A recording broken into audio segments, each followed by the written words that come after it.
إن الحمد لله نحمده ونستعينه ونستغفره ونعوذ بالله من شرور أنفسنا ومن سيئات أعمالنا ما يهدي الله فلا مضل له وما يضلل فلا هادي له وأشهد أن لا إله إلا الله وحده لا شريك له وأشهد أن محمدا عبده ورسوله يا أيها الذين آمنوا اتقوا الله حق تقاته ولا تموتن إلا وأنتم مسلمون يا أيها الناس اتقوا ربكم الذي خلقكم من نفس واحدة وخلق منها زوجها وبث منهما رجالا كثيرا ونساء واتقوا الله واتقوا الله الذين به والأرحم إن الله كان عليكم رقيبا يا أيها الذين آمنوا اتقوا الله وقولوا قولا سديدا يصلح لكم أعمالكم ويغفر لكم ذنوبكم وما يطيع الله ورسوله فقد فاز فوزا عظيما ثم أما بعد ربي اشرح لي صدري ويسر لي أمري واحلل عقدة من لساني يفقهوا قولي السلام عليكم ورحمة الله وbarakatuh. J'espère que vous allez bien. Comme d'habitude, c'est toujours un plaisir de vous retrouver. Ici, votre humble frère Libas Al-Hanifi du collectif Al-Hanifiya. Donc, je viens vers vous pour la suite de notre programme, de notre étude des Écritures. Mais cette fois-ci, pour revenir, donc, comme je le disais avant Ramadan, les études bibliques. Mais avant ça, est-ce que vous avez passé déjà des bonnes fêtes?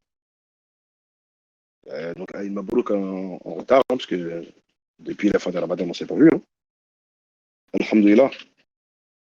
Alhamdulillah. Alors, cette année, je ne sais pas si vous l'avez constaté, les frères et sœurs, mais cette année, la fête de l'Aïd, c'était n'importe quoi. N'importe quoi dans le sens positif. Hein. C'est-à-dire qu'on n'a jamais vu autant de musulmans remplir les mosquées, remplir les stades. Ça a rempli des stades. Cette année-là, là, subhanallah, Allahu Akbar, cette année-là. C'est incroyable, on n'a jamais vu ça. Même moi, j'ai jamais vu ça. Hein.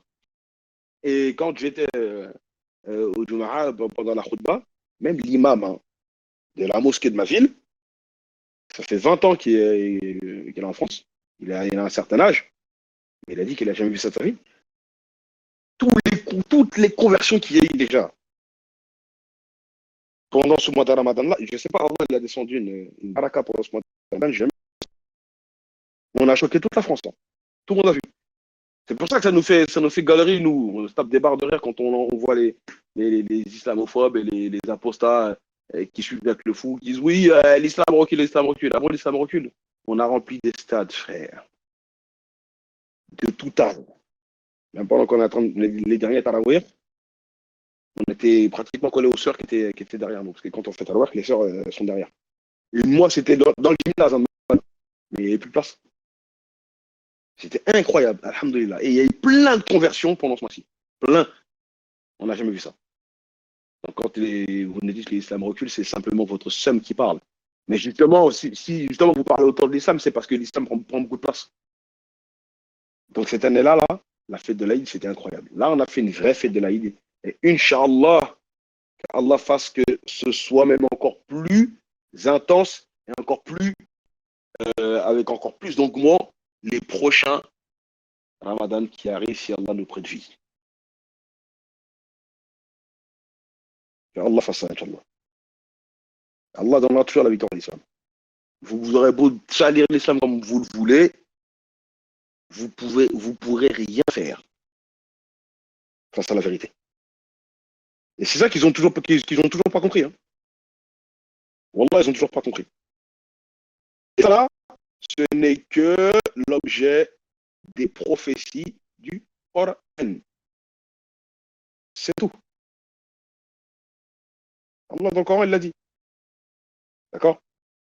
Quand on regarde la sourate 9, sourate 9, hein, verset 33. Qu'est-ce que dit sourate 9, 33? Avant que je commence mon assise. Le bot, Inch'Allah. Ça mec comme sur Mariam. Le bot marche pas? Ah bon? Bon, c'est pas grave. S'il marche pas, c'est moi qui vais mettre les versets moi-même. Ah, ok. Là, ça, euh, bon, ok. Donc, le frère Tani, il a utilisé le bot FR. Alhamdulillah. Donc, le verset quoi? C'est lui qui a envoyé son messager avec la bonne direction et la religion de la vérité, afin qu'elle triomphe sur toute autre religion, quelque répulsion qu'en aient les associateurs. D'accord? Allah, il fera toujours triompher. C'est tout. Et même quand on prend Sourate 10, verset 82, Allah, il a dit quoi là-bas aussi? Sourate 10, 82, par le prophète.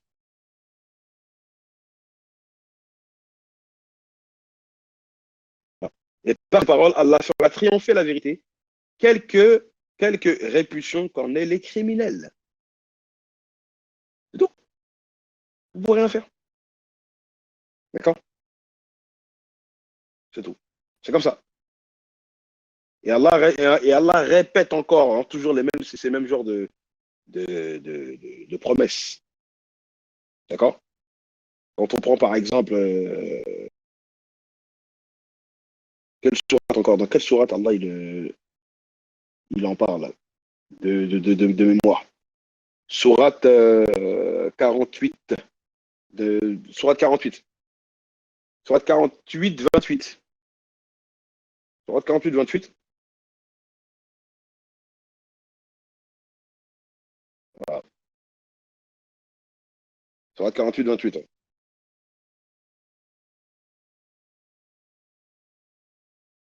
Donc, c'est lui qui a envoyé son messager avec la guidée et la religion de la vérité pour la faire triompher sur toute autre religion. Allah suffit comme témoin. Tout. Et donc, c'est ce qu'on voit. Parce qu'il y a des frères qui ont fait Darwa, même sur TikTok. Hein. Il y a beaucoup de frères qui ont fait Darwa, les frères Haroun, etc., Lionzer, etc., hein, toute leur équipe, la nouvelle génération. Mais ils ont fait plein de convertis, plein de conversions, par la grâce d'Allah. Qu'Allah les récompense pour ce travail-là. Donc, Alhamdulillah, c'était magnifique. Moi, j'ai rien compris. Hein. J'ai jamais vu une fête de l'Aïd aussi, avec autant de. Même les musulmans dans la rue, quand on les voyait marcher, quoi. Un groupe habillé avec leurs belles étoffes, leurs belles parures. Subhanallah. Wa alaykoum salam wa rahmatullahi wa barakatuh. Donc voilà, donc c'était une fierté. On a montré qu'on était là. D'accord. Même pendant la fête de Noël, on ne voit pas ça. Hein. La fête de Noël chrétienne, là, on ne voit pas ça. C'est juste des décorations qu'on voit partout. Mais on ne voit pas les chrétiens en masse se remplir les mosquées, enfin les mosquées, pardon, les églises, leurs lieux de culte, etc. D'accord. Donc voilà, c'était magnifique. Bien sûr,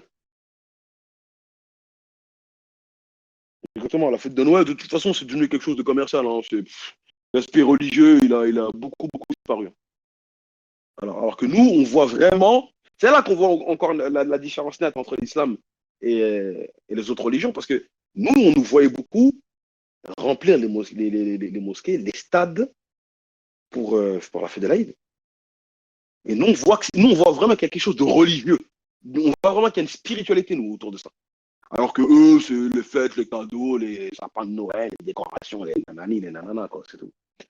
Mais il n'y a, pas- y a pas plus de monde dans les églises. Hein. D'accord. Nous, les mosquées, on ne pouvait même plus rentrer, c'était blindé. Jusqu'à ce qu'ils nous ont donné des gymnases, des stades. Et remplis. Hein. Eh oui. Eh oui, exactement. Exactement. Alors qu'à la base, leur fête de Noël, c'est quelque chose de religieux. C'est devenu tellement quelque chose de. Voilà, il y a même des athées qui fêtent Noël. Hein. D'accord. Et le jour de l'an, on n'en parle même pas. Enfin bref. En tout cas, voilà, on remercie Allah subhanahu wa ta'ala de nous avoir accordé ça et qu'Allah accepte notre jeûne. Et pour ceux qui sont toujours dans les séjours de Shawwal, bah, c'est le bonus. Hein. Celui qui le fait, bah, il a jeûné toute l'année. Celui qui le fait chaque année jusqu'à son dernier battement, bah, il sera considéré aux yeux d'Allah comme quelqu'un qui a jeûné toute sa vie. Subhanallah. Juste, vous vous rendez compte, un mois plus 6 jours, bah, égale un an. Vous voyez comment l'islam, comment les enseignements de l'islam nous montrent la générosité d'Allah. Eh oui. On a une religion magnifique. Mais il y a des gens qui passent leur temps à nous attaquer, subhanallah. Donc venons-en maintenant, Inch'Allah, à notre sujet. Donc je reprends l'étude biblique, hein, Inch'Allah. Donc pour ceux qui se souviennent de là où je m'étais stoppé, parce que rappelez-vous, j'avais commencé par l'avènement de Paul. Donc l'avènement de Paul commence dans Acte 7, jusque, après bien sûr il y a deux chapitres, chapitre 9, enfin chapitre 10 et 11, où c'est Pierre qui met en avant. Et après, juste à la fin, à partir du chapitre 12 jusqu'au chapitre 28, c'est Paul qui met en avant par Luc, parce que c'est Luc qui l'a écrit. J'ai commencé par ça, donc j'ai commencé de acte 7 jusqu'au chapitre 28. Et là, pour faire une étude complète, j'ai décidé de commencer à partir de acte 1 jusqu'à la dernière fois qu'on s'était arrêté à quel chapitre, justement, pour ceux qui se rappellent. Est-ce que vous vous souvenez? Acte 5 ou acte 6?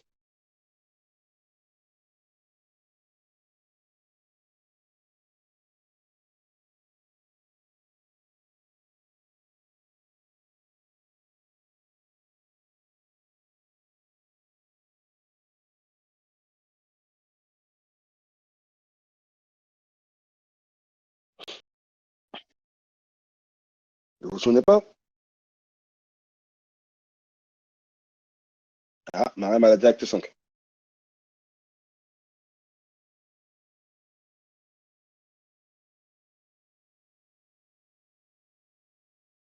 Ouais, c'est ça, Mariam.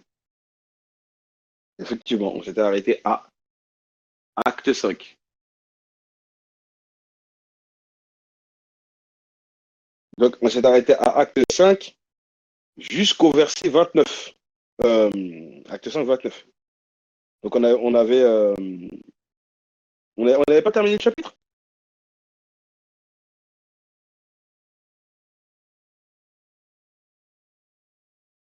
On avait arrêté quand Gamaliel, justement, il était en train de donner des conseils aux pharisiens qui voulaient faire du mal aux apôtres, jusqu'à même les tuer.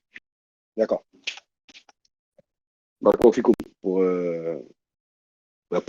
vous être rappelé de ça, pour ceux qui suivent. Alhamdoulilah. Donc, on va reprendre à partir de là. Donc, Gamaliel, il leur avait donné un bon conseil. Je pense que c'est un pharisien juif, hein, mais la preuve en est que même un pharisien qui n'est pas forcément, qui n'était pas en tout cas de ceux qui avaient embrassé la religion de Jésus, parce que moi je préfère éviter de dire le christianisme, parce qu'on sait très bien que le christianisme, c'est pas la religion de Jésus. Quelqu'un comme lui peut donner un bon conseil. T'as écrit 49, mais dans Acte 5, il n'y a que 40, il y a que 40 versets. Mais je pense qu'on avait fini le chapitre, hein.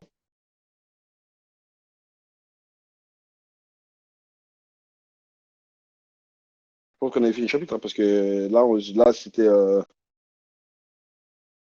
ouais, là, c'était quand Gamaliel il leur parle, quand il leur dit voilà, ne prenez pas le risque de combattre contre Dieu, parce que cette religion, si elle vient des hommes, en gros, ce qu'il leur dit, si elle vient des hommes, elle se détruit d'elle-même, et si elle vient de Dieu, vous ne pouvez pas la stopper.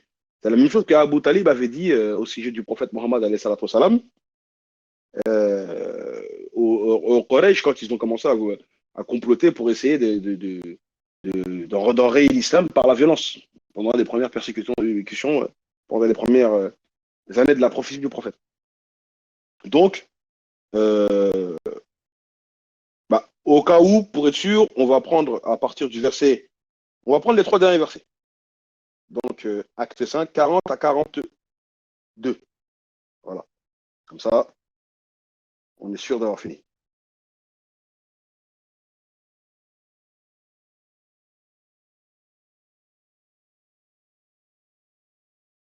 Donc, Barbelor, on verra si c'est en tout cas, je ne sais pas si c'est une question ou si c'est une affirmation. Euh, Mais en tout cas, voilà. Je ne sais pas si c'est une question que tu poses. De toute façon, les questions, c'est toujours à la fin. Donc, on nous dit qu'il se rangèrent de son avis, donc les pharisiens qui voulaient faire du mal aux apôtres, qui étaient en train de prêcher au nom de Jésus.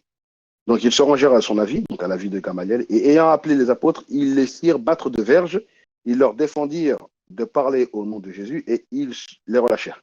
Les apôtres se retirèrent de devant eux, joyeux d'avoir été jugés, dignes de subir des outrages pour le nom de Jésus, et chaque jour dans le temple et dans les maisons, ils ne cessaient d'enseigner et d'annoncer la bonne nouvelle de Jésus-Christ.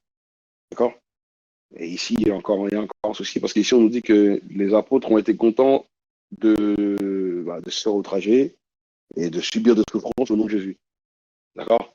Au nom de leur prophète. Mais Jésus lui-même, comme vous le savez, selon la Bible, il a eu peur de se faire tuer, de persécution, de se faire fouetter, de se faire tuer. Il avait peur et il a demandé à Dieu de l'écarter de ça. Mais les apôtres, ici, on dit qu'eux, ils ont été joyeux de ça. Si la mission de Jésus que Dieu leur aurait donnée est de subir ça pour apporter le salut à toute l'humanité, le Christ, il n'a pas à avoir peur. Et on a déjà fait la comparaison avec toutes les personnes de l'Ancien Testament qui, eux, ont subi des tortures pires que ça et les ont assumées clairement. D'accord? Donc ici, on doit encore voir que les apôtres seraient plus courageux de Jésus. C'est pour ça que c'est inacceptable qu'on nous dise que Jésus, ce serait sa mission, alors que le messager d'Allah, lui, il a un statut supérieur à eux. Surtout en plus, comment on voit comment Jésus il est strict dans la Bible quand tu vois les gens qui ne sont pas stables dans leur foi. Et lui-même, après, il va vaciller par rapport à la mission que Allah subhanahu wa ta'ala lui aurait donnée. Subhanallah. Vous comprenez? Et c'est ça qui montre justement que même les évangiles entre eux ne sont pas d'accord. Voilà pourquoi Jean, dans son évangile, lui, il a caché Gethsemane. Il n'en parle pas. Et c'est pour ça que la parole de Jean 12, 27, elle contredit Marc 14, 35, Matthieu chapitre 26, verset 36 à 46, encore l'évangile de Marc, etc. Et même Luc. Lui, il n'a pas voulu montrer un Jésus qui a peur. Il a montré un Jésus volontaire, qui assume sa mission, et qui dit même qu'il est venu pour ça, dans Jean 12, 27. Mais la parole de Jean 12, 27, elle détruit les autres évangiles. En tout cas, les contredit. C'est une catastrophe. Voilà pourquoi il dit ici, maintenant mon âme est troublée. Quand vous regardez dans les commentaires chrétiens, ils vous disent que c'est Gethsemane, ça. Hein. D'accord? Voilà. Parce qu'ils sentaient la mort venir. Et que dirais-je, pour l'interrogation? Père, délivre-moi de cette heure. Moi, je veux dire ça, là. Délivre-moi de cette heure. Encore un point d'interrogation. Mais c'est pour cela que je suis venu jusqu'à cette heure. Et quand on prend Marc, regardez bien, hein, ici la contradiction, je ne sais pas pour ceux qui s'en rappellent, mais il contredit de plein fouet. Prenez-moi Marc 14, 35 et 36. Regardez maintenant la différence. Hein. Il a dit, délivre-moi, est-ce que je vais demander à Dieu de me délivrer de cette heure? Je ne vais pas prier pour que Dieu me délivre de cette heure. Mais qu'est-ce que dit Marc 14, 35 et 36? Le bon Allah. Voilà. Puis ayant fait, regardez bien l'inverse, hein. Puis ayant fait quelques pas en avant, il se jeta contre terre et pria que s'il était possible que cette heure s'éloigne de lui. Jean, il dit non, Jésus n'a pas prié pour que cette heure s'éloigne de lui. Maintenant, la question que je vous pose là, qui faut-il croire? Regardez les contradictions. On fait comment là? Jean, il dit, Jean, il dit que Jésus a dit, je ne vais pas demander à Dieu de prier pour cette heure. Marc, il dit que Jésus a fait. On fait comment là? Et en plus, il dit, Abba, Père, toutes choses te sont possibles. Éloigne de moi cette coupe. Toutefois, non pas ce que je veux, mais ce que tu veux. Déjà, pourquoi Jésus il dit ça? Déjà, c'est un problème pour sa divinité. Il dit, Père, toutes choses te sont possibles. Donc c'est à Dieu que toutes choses est possible. Pas à Jésus, mais à Dieu. Toutes choses te sont possibles. Regardez comment il commence déjà à invoquer Allah, en glorifiant le pouvoir d'Allah, la grandeur d'Allah. Toutes choses te sont possibles, tu peux tout faire. Donc tu peux m'écarter de cette mort-là. Et vous pensez qu'un prophète aussi grand que Jésus, il va faire cette prière à Allah et Allah ne va pas lui répondre? Eh oui. Mais pourtant, ça fait 2000 ans. Hein. Ça fait 2000 ans que ces textes-là, ils sont partout dans le monde et les chrétiens, ils ne voient pas ces contradictions. Donc Jean, il nous dit que Jésus a dit lui-même, mais est-ce que je vais demander ça à Dieu de m'écarter de cette terre. Mais je ne peux pas demander ça, puisque c'est pour ça que je suis venu. Mais regardez ce que dit Marc. Et je vous rappelle que l'évangile de Jean a été écrit le dernier. D'accord? Donc, s'il a été écrit le dernier, c'est qu'on peut supposer qu'il a eu le temps de lire les autres évangiles qui ont été écrits avant lui. Donc, comme il a vu qu'on nous montre un Jésus qui était fait, bah, il s'est dit, bah, moi, je vais montrer une autre facette de Jésus. Voilà pourquoi on leur dit que ça ne peut pas être la parole de Dieu, vos textes. D'ailleurs, aucun des quatre évangiles, des auteurs des quatre évangiles, aucun des quatre auteurs ne décline son identité. Ça, c'est un. Si vous battez avec un chrétien, oui, je joue la parole de Dieu. Qui t'a dit c'est la parole de Dieu? Qui? Aucun des quatre auteurs des quatre évangiles ne décline son identité. Ça, c'est un. Deux, aucun des quatre auteurs n'a dit ce que je vous écris là, c'est Dieu qui m'a inspiré, ou c'est le Saint-Esprit qui m'a inspiré. Nulle part. C'est une décision humaine de dire, ce texte qui nous plaît, on va dire c'est la parole de Dieu. Voilà. C'est ça les évangiles. Donc on continue. Le chapitre de Acte 5. Donc on va commencer Acte 6, Inch'Allah. Donc on va prendre les 10 premiers versets, Inch'Allah, de Acte 6.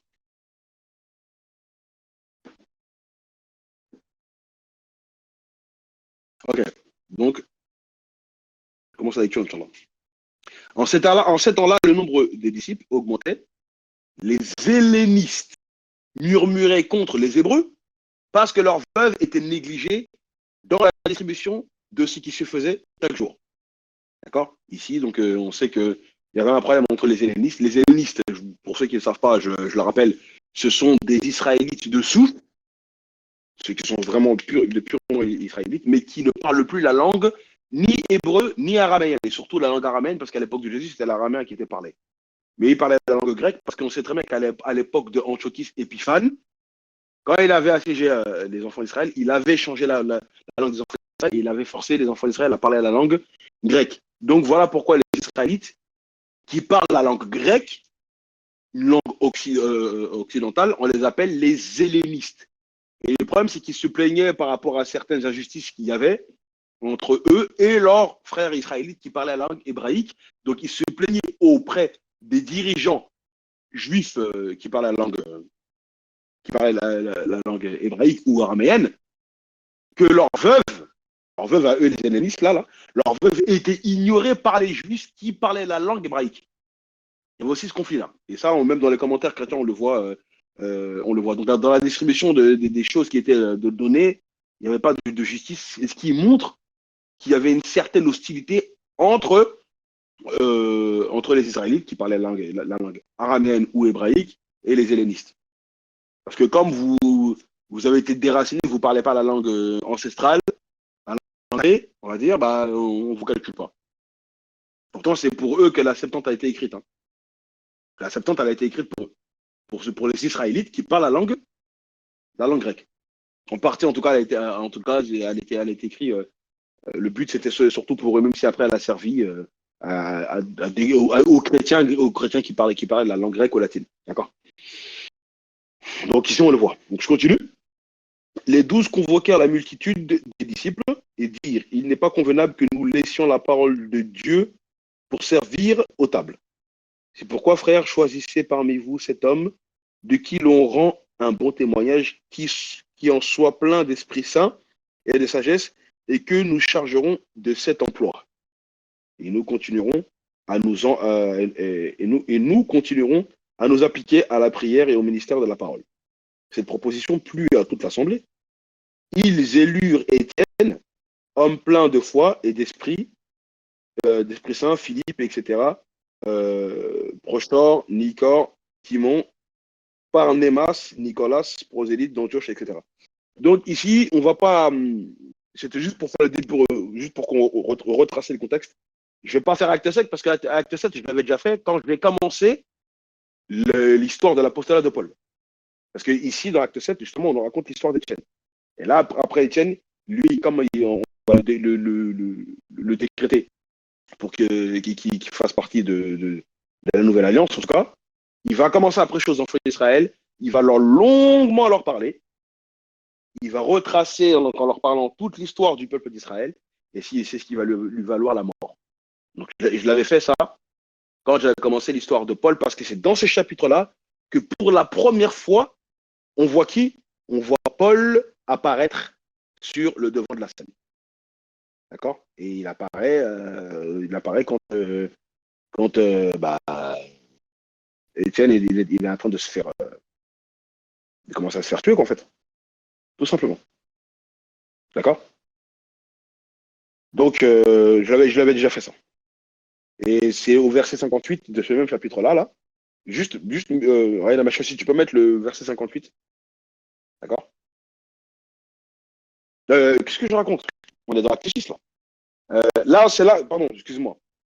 Non, non, tu peux effacer ce passage-là. Parce que là, je me suis trompé. Je me suis trompé, pardon, excusez-moi. C'est dans acte 7. Là, on est dans acte 6. Acte 6, je ne l'ai pas fait encore. Mais là, c'est là, on commence à nous parler pour la première fois de Étienne. Et le chapitre 7, justement, je ne le ferai pas. Parce que je l'avais déjà fait. De toute façon, il n'y a pas beaucoup de versets. Il n'y a que 15 versets dans ce chapitre-là. Donc, tu peux, tu peux mettre comment dire, les 5 autres versets. Comme ça, je lirai tout. Le chapitre 6, il est très, très court.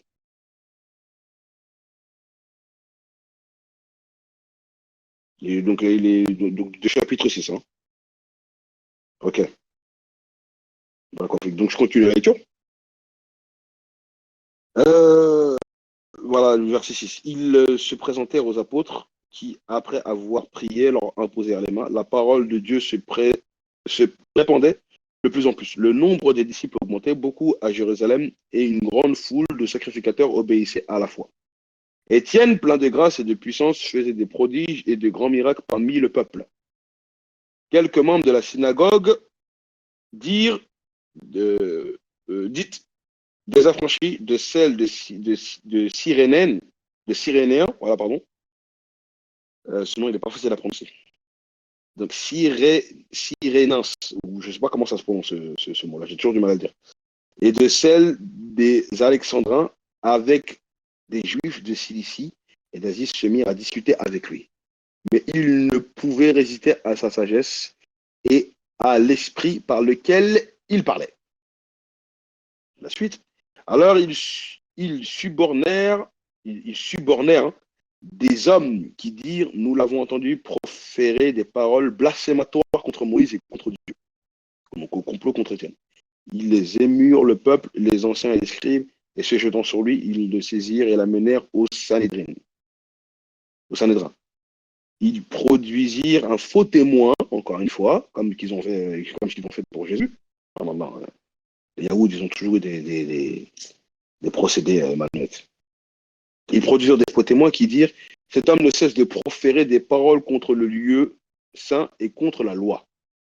Contre toi. Car nous l'avons entendu dire que Jésus, ce Nazaréen, détruira ce lieu et changera les coutumes que Moïse nous a données. Tous ceux qui siégeaient au Sanhédrin, ayant fixé les regards sur Étienne, son visage lui paraît comme celui d'un ange. Voilà. C'est comme ça que se finit le chapitre 6. Et de chapitre 7, on va commencer à le questionner. Et c'est là qu'il va commencer, Étienne, à leur faire d'arbre, à leur rappeler l'histoire de leur peuple, hein, de leurs ancêtres, en commençant jusqu'à Abraham, etc.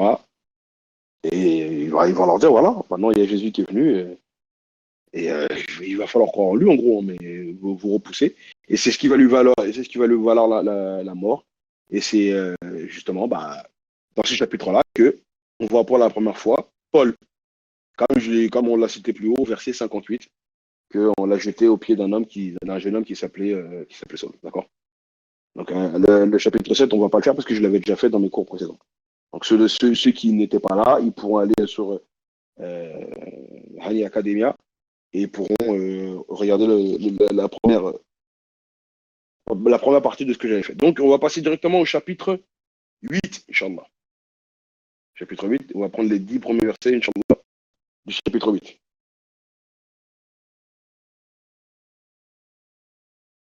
Voilà, voilà qu'on fait. Donc, on nous dit Saul, donc le nom de Paul. Parce qu'à cette époque-là, en tout cas dans le texte, dans le premier chapitre 7 et dans le chapitre 8, on l'appelle encore Saul. D'accord? Saul avait approuvé le meurtre d'Étienne. Il eut ce jour-là une grande persécution contre l'église de Jérusalem.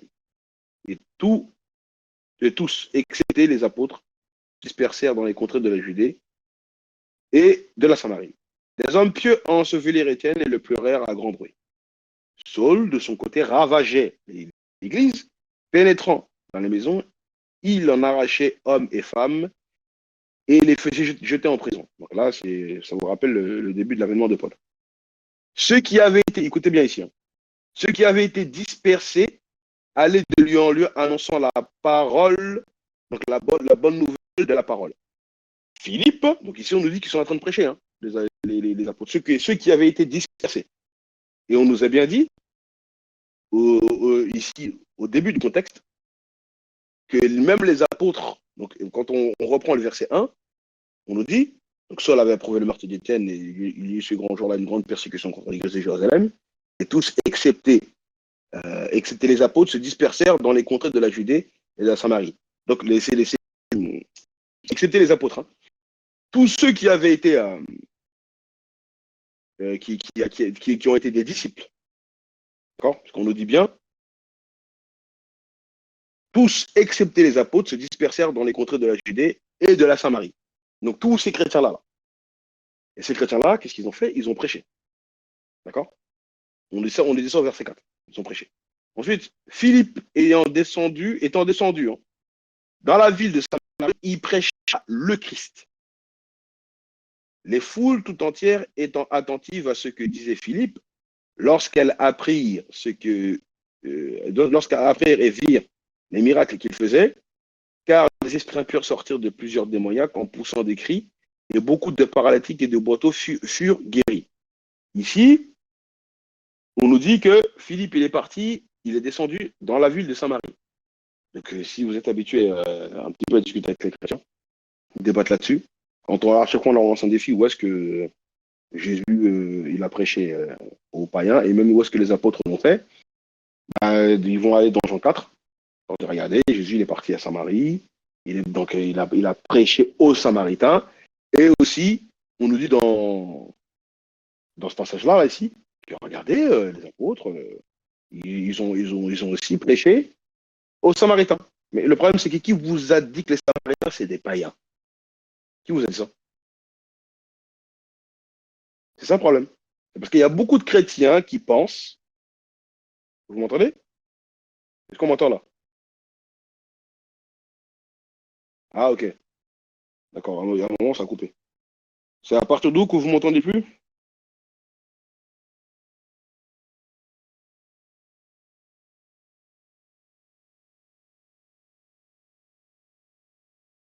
Ok.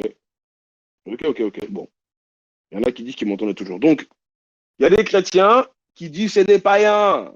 Voilà, Jésus, il a prêché des païens. Mais le problème, c'est que ça, c'est vraiment une grande ignorance de leur part. Pour ceux qui le savent, qui étaient là, j'ai déjà fait un cours avec l'étude complète sur les Samaritains, et je vais démontrer par A plus B que les Samaritains dans la Bible sont des Israélites, à l'exception des colons qui ont remplacé les enfants d'Israël, d'accord? Comme on le voit dans le livre des rois, quand on sait que les enfants d'Israël, donc les Samaritains, ont été déportés justement de la ville de Samarie jusqu'en Assyrie, et des Assyriens, Babylone, etc. On a pris plein de ces païens-là, on les a mis dans la ville, pardon, dans la ville de Samarie, à la place des Samaritains qui sont des enfants d'Israël de souche. Et même tous ces chrétiens-là, même j'ai déjà discuté avec des pasteurs, quand tu leur poses la question, même l'origine du nom samaritain, c'est où dans la Bible? Et c'est quoi l'origine de ce nom-là? C'est de quel peuple? Ils ne savent pas. Alors que la Bible, elle enseigne ça. Même le nom, c'est un nom israélite, et c'est en terre d'Israël. Eh oui. Ils ne savent pas ça. D'accord? Voilà. Donc, euh, à la base, non, à Barbe Noire, hein, les Samaritains, à la base, j'ai déjà fait le cours là-dessus, mais le problème, c'est que le cours, quand je l'ai fait avant qu'on ait la chaîne Ani Academia, bah, le problème, c'est que le cours n'a pas été enregistré, malheureusement. Donc, pour ceux qui n'étaient pas là, je ne pourrais pas leur envoyer ce cours-là. Mais c'est un cours qui est très important, que je pense même refaire, Inch'Allah, pour ceux qui voudraient avoir l'information. Parce que c'est quelque chose de très important dans l'interreligieux. Parce qu'il y a beaucoup de chrétiens qui pensent que les Samaritains, ce sont des païens. C'est faux, ça. Hein. C'est une grande erreur biblique. Et tous les savants chrétiens, dans leurs commentaires, ont expliqué. Les Samaritains, ce sont des Israélites, de base. D'accord? Mais si quelqu'un qui est un étranger, qui n'est pas un Israélite, qui vient vivre là-bas, on va l'appeler Samaritain. Parce il vient vivre dans la ville de Samarie. Donc, tu viens vivre dans la ville de Samarie, on va t'appeler Samaritain.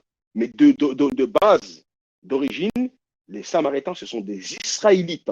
J'ai déjà fait l'étude complète dessus, il n'y a plus de débat là-dessus. Hein. D'accord? Ah, le cours, Barbenant, le cours que j'ai fait, il n'a pas été enregistré. Malheureusement, ce jour-là, le frère. Et en fait, j'ai fait comme ça deux, trois assises et qui n'ont pas pu être enregistrées malheureusement à l'époque. Donc, il y a certains cours importants qu'il faudrait que je refasse et que cette fois-ci soit enregistré pour que ça puisse servir à ceux qui en auront besoin de chambre. D'accord? Donc, quand on nous dit que, et d'ailleurs, même le chapitre de Jean 4 prouve que ce sont des Israélites. Parce que la femme qui parle avec Jésus, je vais montrer ça rapidement, d'accord? Parce que ça, c'est important de faire une mise au point là-dessus, pour corriger les erreurs de ces chrétiens ignorants là, hein, qui pensent que les Samaritains, ce sont des Israélites, alors que les commentaires protestants, catholiques même, les savants catholiques te l'expliquent. Et même les commentaires des juifs aussi te l'expliquent ça. Quand Jésus il va dans Jean 4, quand il descend dans la ville de Samarie, d'accord? Quand il va à Sichar, la ville qui s'appelle Sichar, il est en train de parler. Regardez, hein, prenez le verset de Acte 4, 9. Acte 4, 9. Le boîte, Inch'Allah. Pardon, acte 4, 9. Excuse-moi, Réna Mecha. C'est Jean 4, 9, pardon. Pour faire le lien. Jean 4, 9, pardon. Tu peux effacer les deux versets au-dessus, là. Comme ça fait pas. Donc voilà, je te donne les versets qui prouvent que ce sont quoi? Que ce sont des Israélites. Il y a plusieurs versets qui le prouvent. Donc il y a ce verset-là. Ensuite, mets-moi le verset 12 aussi. Donc Jean 4, 12.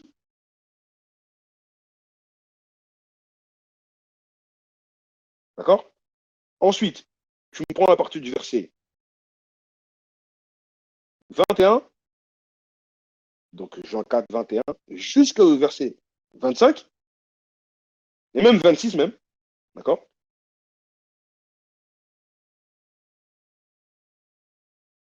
Ensuite, tac, tac, tac. Tu me prends aussi le verset 39 jusqu'au verset 44. Ça, c'est les points vitaux du chapitre 4 des gens qui prouvent clairement que les personnes avec qui Jésus a parlé, ce sont des Israélites de source. Regardez bien. Donc maintenant, les versets sont placés, je vais commenter une chambre.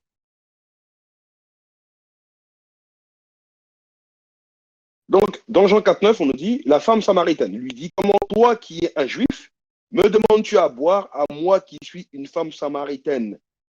Les juifs, en effet, n'ont pas de relation avec les samaritains. C'est à cause de ce verset-là que certains chrétiens ont dit, bah, regardez, si c'est des Israélites, pourquoi la femme elle-même elle reconnaît que les Israélites, donc plutôt les Juifs hein, ne parlent pas avec les Samaritains. Si maintenant c'est des Juifs, comment vous les musulmans vous nous dites que ce sont des Juifs? Alors qu'ici on nous dit, les Juifs n'ont pas de relation avec les Samaritains. Mais pourquoi il n'y a pas de relation avec eux? C'est pas parce que ce sont des païens. C'est que le problème, c'est que dans le cours que j'ai fait, je ne vais pas rentrer dans les détails parce que je referai le cours là, dessus, là, Inch'Allah.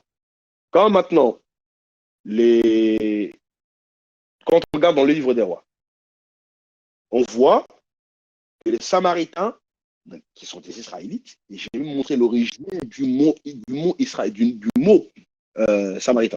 Donc, les Samaritains, qui sont des Israélites, ont été déportés. Ont été déportés par le roi Salmanazar, etc. Ils ont été mis dans plusieurs régions païennes, et de ces mêmes régions païennes-là, qu'est-ce qui s'est passé? On a ramené, donc justement les rois de l'époque, ils ont pris des païens de toutes ces régions-là là, et ils les ont mis dans la ville, dans la ville de Samarie à la place des enfants d'Israël. D'accord? C'est ça le problème. Et eux, ils ont ramené leur dieu idole. Ils ont ramené du shirk là-bas, du polythéisme. D'accord? Et la Bible nous dit même, tout ça on le voit dans le livre des rois, que comme ils ont souillé la Terre Sainte, et ben Dieu leur a envoyé des lions qui les tuaient. Donc on a fait un rapport au roi en disant les nations que tu as placées en terre d'Israël, là, ben,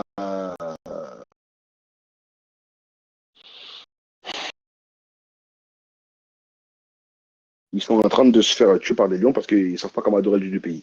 Donc, ils ont envoyé des sacrificateurs de la ville de Jérusalem vers la Samarie pour leur enseigner comment adorer le Dieu du pays. Mais on nous dit qu'ils ont continué toujours à adorer leurs dieux idoles. D'accord? Voilà ce qui s'est passé. Donc, avec le temps, les siècles ont passé. Il y a des Israélites qui sont revenus, qui ont quitté leur exil et qui sont revenus en terre de Samarie pour habiter là-bas. Et ces Israélites-là, qui sont revenus en Samarie, ont été influencés par les coutumes et les cultes de tous ces païens-là qui étaient restés en terre de Samarie. Et ils ont commencé à adorer aussi leurs faux dieux idoles. Pourtant, ce sont des Israélites. C'est vrai que les enfants d'Israël ont toujours été séduits par les divinités étrangères. Hein. Ils ont toujours été séduits par ça. Même si aujourd'hui, ils se vantent d'être le peuple élu, mais ils ont toujours flirté avec les fausses divinités. On le voit dans tout l'Ancien Testament, ça. Voilà pourquoi Allah leur a envoyé plusieurs fois des prophètes pour venir les repêcher. D'accord? Voilà. Donc, étant donné qu'ils se sont égarés, ces enfants d'Israël se sont égarés en adorant les dieux de Babylone, de la Syrie, etc., et ben les Juifs de Jérusalem n'avaient pas de relation avec eux. C'est ça dont cette femme-là, elle est en train de parler avec Jésus. Mais un chrétien qui n'a pas fait l'étude ne saura pas ça. C'est à cause de ça qu'il n'y a pas de rapport. Est-ce que vous comprenez? Mais quand on lit le texte comme ça, on ne peut pas savoir. Il faut faire une étude approfondie pour le voir. Tout simplement. Pas compliqué. Est-ce que vous comprenez? C'est important que je fasse cette mise au point pour qu'on puisse bien rentrer dans l'acte 8 là. D'accord? Voilà. Donc, cette femme, c'est ce qu'elle dit à Jésus. D'accord? Jésus parle avec elle. Ensuite, la femme, elle dit quoi? Quand elle voit que Jésus connaît des choses de sa vie intime, parce que apparemment elle était dans le zina, elle vit avec un homme, mais c'est pas son mari, etc. Jésus lui a dit, je fais chaque mari, etc., etc. Elle voit que Jésus il a des dons particuliers. C'est là qu'elle lui dit au verset 12, Seigneur, elle lui a dit Seigneur, pardon, au verset 12, elle dit, es-tu plus grand? Et c'est ça qui montre qu'elle-même, elle se présente comme étant une descendante de Jacob, une Israélite. Es-tu plus grand que notre père Jacob, qui nous a donné ce puits et qui en a bu lui-même ainsi que ses fils et ses troupeaux? Elle-même, elle dit notre père Jacob. Il n'y a que il y a qu'une Israélite qui peut se référer à Jacob comme étant son père. Notre père Jacob. C'est Jacob qui est Israël. D'accord? Ensuite, pour l'adoration de Dieu et de Dieu le Père seul, non pas le Fils et le Saint-Esprit, hein, mais Dieu Père seul. Donc le verset 21 nous dit, femme, lui dit Jésus, crois-moi, l'heure vient où ce ne sera ni sur cette montagne ni à Jérusalem que vous adorerez le Père. Ça ne sera ni à Jérusalem ni sur cette montagne, mais ça sera à la Mecque. Eh oui. Après, bien sûr, la maison sacrée d'Allah, la Mecque. Hein. Mais ça ne veut pas dire qu'on adore que Allah qu'à la Mecque. Les musulmans du monde entier adorent Allah partout. Mais la maison sacrée d'Allah, elle est à la Mecque. Et oui, voilà pourquoi Jésus ici dit ça. Alors viens. Ça, c'est quelque chose de futur. D'accord? Mais l'heure vient, elle est déjà venue où les vrais adorateurs adoreront le Père, et non pas le Père et le Fils Saint-Esprit. Donc, adoreront le Père en esprit et en vérité, car ce sont là les adorateurs que le Père demande. D'accord? C'est la même chose que Dieu est esprit, il faut que ceux qui l'adorent en esprit et en vérité. Vous pensez que Jésus va dire ces paroles-là à une païenne? Lui qui a dit que l'évangile n'est pas pour eux et que ce sont des petits chiens, des porceaux. Vous pensez que Jésus n'a jamais parlé comme ça à un seul païen dans la Bible? Il est en train d'enseigner là, que l'adoration d'Allah doit se faire. Eh oui, les chrétiens, quand ils ça, ils ne comprennent pas. Jésus est en train de parler d'un Israélite ici. D'accord? Ensuite, le verset 25 nous dit, la femme lui dit, je sais que le Messie doit venir, celui qu'on appelle Christ, donc ils ont mis ça entre guillemets, quand il sera venu, il nous annoncera toutes choses. Comment est-ce que cette femme elle connaît la venue du Messie si c'est une païenne? C'est quelle religion? C'est quelle religion qui quoi? Qui enseigne la venue du Messie? C'est pas le judaïsme, c'est pas la Torah, c'est pas le Tanakh. Et oui, de base, hein.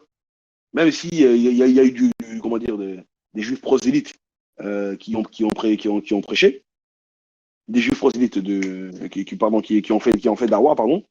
Ouais, bien sûr, des juifs prosélytes, hein, c'est ça, hein, ils ont fait du prosélytisme, ils ont prêché. Donc il y a rien quand on parlait de la religion juive. Mais là, encore une fois, non seulement elle dit qu'elle est descendante de Jacob, mais elle démontre aussi qu'elle a des connaissances du Tanakh. D'accord? Et après, Jésus lui a dit, c'est moi qui te parle. D'accord? Donc au verset 26. Ensuite, verset 39. Plusieurs Samaritains de cette ville crurent en Jésus à cause de cette déclaration formelle de la femme. Il m'a dit tout ce que j'ai fait. Verset 40. Quand, quand les Samaritains vinrent le trouver, ils le prièrent de rester auprès d'eux. Il resta là 2 jours. Jésus ne s'est jamais comporté comme ça avec les païens. Jamais. C'est ça le problème. Jésus, il ne va pas rester dans une ville païenne, mais il va rester avec eux.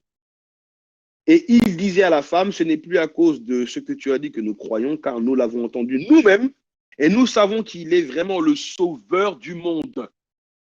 Comment ils savent qu'il est le sauveur du monde? Faut avoir des connaissances de base pour savoir ça, pour comprendre ça. Des connaissances de base de la religion juive. Mais les païens, eux, qui n'ont aucune connaissance, ils vont se comporter comme les païens. Hein, dans Acte 14, quand ils ont vu un miracle qu'a fait Paul et Barnabas, ils ont tout de suite fait du shirk. D'accord? Quand tu n'as pas de connaissance sur le tawhid, tu vas tout arracher, tu vas faire n'importe quoi. Mais là, on voit que ce sont des gens qui sont stables. Ils ont compris qui est Jésus. Maintenant, on a dit quoi? Et après ces 2 jours, Jésus partit de là pour se rendre en Galilée, car il avait déclaré lui-même, un prophète n'est pas honoré dans sa propre patrie. De quelle patrie Jésus parle? Il parle de la Samarie, parce que comme ce sont des Israélites, ça, cette parole, Jésus l'a dit dans les 4 évangiles. Dans les 4 évangiles, Jésus dit cette parole. Et à chaque fois qu'il a dit ça, c'est ça encore une fois qui montre que les chrétiens sont ignorants, c'est qu'à chaque fois que Jésus a toujours parlé du peuple d'Israël. Sa patrie, c'est le peuple d'Israël. Même dans l'évangile de Jean, on nous dit il est venu chez les siens, mais les siens ne l'ont pas reçu. Dans le prologue, dans Jean chapitre 1, à partir du verset 12 et 13. Il est venu chez les siens, mais les siens ne l'ont pas reçu. Mais à tous ceux qui l'ont reçu. Vous comprenez? D'accord? Mais à tous ceux qui l'ont reçu, et à ceux qui croient en son nom, elle a donné le pouvoir de devenir enfants de Dieu, lesquels sont nés. Mais quand tu prends le verset, justement, mets-moi le verset 11 aussi. Il est venu chez les siens.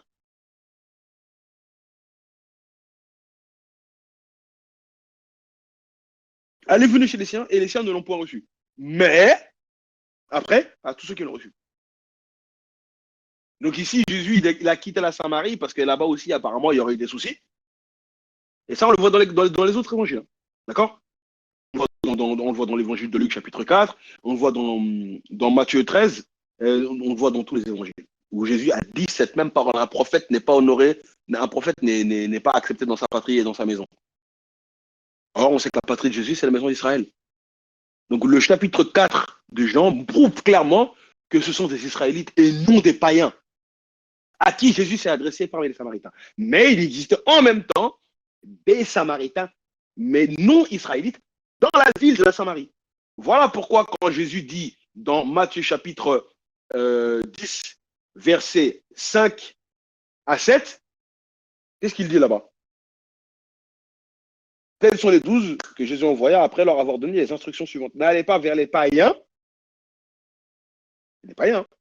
N'entrez pas dans les villes des Samaritains. Quels Samaritains? Jésus ne va pas dire à ses apôtres de ne pas aller chez les Samaritains alors que lui-même, il va partir là-bas avec ses apôtres. C'est ça que les chrétiens n'ont pas compris qu'il y a deux Samaritains dans la Bible. Il y a les Samaritains israélites de souche, descendants de Jacob, et les Samaritains païens qui sont des colons qui sont venus s'installer là. Il y a même eu du métissage. Mais ce n'est pas des Israélites de souche. Donc quand Jésus dit n'allez pas chez les Samaritains, il parle des Samaritains qui viennent de la Syrie, de Babylone, etc. Il ne parle pas des Samaritains israélites. Parce que lui-même, on le voit bien dans Jean 4, il est parti prêcher là-bas, mais il s'est adressé qu'aux Israélites de souche. Est-ce que vous avez compris? J'espère que c'est clair. Hein.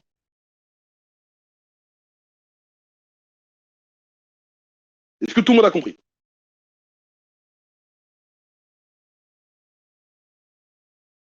Ok. Alhamdulillah. Voilà. Donc voilà la mise au point que je voulais faire pour que ce soit clair.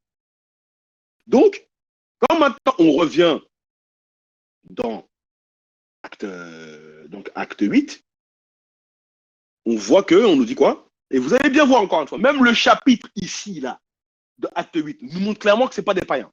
Vous allez voir pourquoi. Donc voilà, donc j'en étais, voilà, soit ils ravageaient les églises, etc. Ceux qui avaient été dispersés, hein, etc. Ils prêchaient la bonne nouvelle. Donc Philippe, il est descendu en Samarie, il a prêché le Christ. Les foules tout entières étaient attentives à ce que disait Philippe lorsqu'elles apprirent et virent les miracles qu'il faisait. Car des esprits impurs étaient, de toute façon, ça je l'ai lu tout à l'heure. Verset 8. Et il eut une grande joie dans cette ville. Il y avait auparavant dans la ville un homme nommé Simon qui se donnait pour un personnage important, exerçant la magie, provoquait l'étonnement du peuple de la Samarie. Tous, depuis le petit jusqu'au plus grand, l'écoutaient attentivement et disaient, celui-ci est la puissance de Dieu, celle qui s'appelle la grande. D'accord? Donc, tu peux mettre la suite. Tu peux mettre verset 11 à 20, Inch'Allah.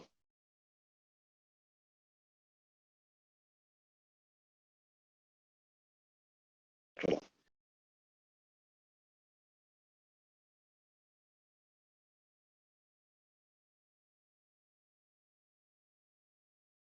Excusez-moi, 2 secondes.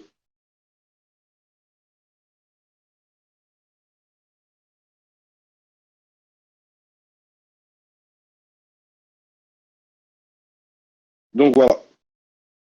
Alors la suite. Ok, il l'écoutait attentivement parce qu'il les avait longtemps étonnés par ses actes de magie. Ce personnage-là qui faisait de la magie en salarié. Mais quand ils eurent cru à Philippe, qui leur annonçait la bonne nouvelle du royaume de Dieu et du nom de Jésus-Christ, encore une fois, il n'a pas écrit au nom du Père, du Fils et du Saint-Esprit, comme ça a été dit dans Matthieu 28, 19. Voilà pourquoi on dit que ce passage-là, il est problématique, la fin de l'évangile de Matthieu, parce que Jésus leur dit baptisez les gens au nom du Père, du Fils et du Saint-Esprit. Mais nulle part dans tout acte des apôtres, quand les apôtres ont baptisé les gens, ils ont baptisé au nom du Père, du Fils et du Saint-Esprit. Ils ont baptisé qu'au nom de Jésus. C'est un grand problème, ça. Donc, euh, voilà, donc verset 13. Simon lui-même crut après avoir été baptisé, il ne quittait plus Philippe. Et il voyait avec étonnement les miracles et les plus grands prodiges. Donc d'abord, retenez bien, Philippe, il est parti là-bas tout seul, il a prêché. Les apôtres qui étaient, et c'est ça, justement ici, précis, encore une fois, regardez bien le verset 14. Les apôtres qui étaient à Jérusalem, ayant appris que la Samarie avait reçu la parole de Dieu, y envoyèrent Pierre et Jean. Quand ils ont appris que la Samarie a reçu la parole de Dieu, ils n'ont pas émis de protestation, de critique, ils s'y ont pas opposés. Les apôtres, ici on nous a bien dit les apôtres qui étaient à Jérusalem, ayant appris que la Samarie avait reçu la parole de Dieu, au lieu de s'y opposer, comme on va le voir dans le cas de Pierre, dans Acte, suite à ce qui s'est passé dans Acte 10, on va le voir dans Acte 11, ils ont même rajouté, ils ont même alimenté le feu, ils ont envoyé qui? 2 disciples encore, deux apôtres, Pierre et Jean. C'est ce qu'on nous dit. Ceux-ci, arrivés chez les Samaritains, prièrent pour eux afin qu'ils reçussent le Saint-Esprit, car ils n'étaient pas encore descendus sur aucun d'eux. Ils avaient seulement été baptisés au nom du Seigneur Jésus. Ce qui montre bien que les apôtres ici ont validé, approuvé ce que Philippe a fait. Est-ce que vous me suivez bien ici, là? C'est très important. Dites-moi, est-ce que vous me suivez bien là? Ok.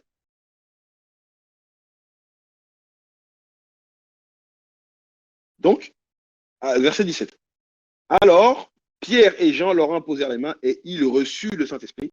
Lorsque Simon vit que le Saint-Esprit était donné par l'imposition des mains des apôtres, il leur offrit de l'argent, en disant, accorde-moi aussi ce pouvoir, afin que celui à qui j'imposerai les mains reçoive le Saint-Esprit.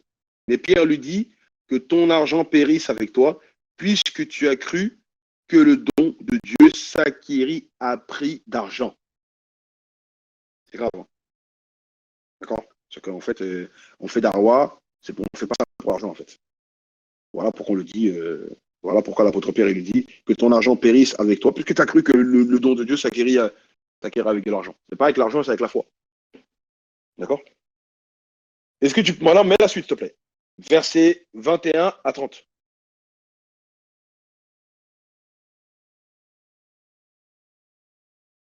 Les questions à la fin, Inch'Allah. D'accord? Les questions à la fin. Il n'y a pour toi, donc c'est Pierre qui parle toujours, il n'y a pour toi ni part ni lot dans cette affaire, car ton cœur n'est pas droit devant Dieu. Repends-toi donc de ta méchanceté et prie le Seigneur pour que la pensée de ton cœur te soit pardonnée, s'il est possible. Car je vois que tu es dans un ciel amer et dans les liens de l'iniquité. Simon répondit, priez vous-même le Seigneur pour moi, afin qu'il ne m'arrive rien de ce que vous avez dit. Après avoir rendu témoignage de la parole du Seigneur et après l'avoir prêché, Pierre et Jean retournèrent à Jérusalem et annonçant la bonne nouvelle dans plusieurs villages des Samaritains. Un ange du Seigneur s'adressant à Philippe, il lui dit, lève-toi et va du côté du midi sur le chemin qui descend de Jérusalem à Gaza, celui qui est désert. D'accord? Voilà, pour l'instant, je m'arrête là. Donc ici, on a bien vu le contexte des Samaritains. Parce qu'après, le contexte ici des Samaritains, il change. On ne parle plus après des Samaritains.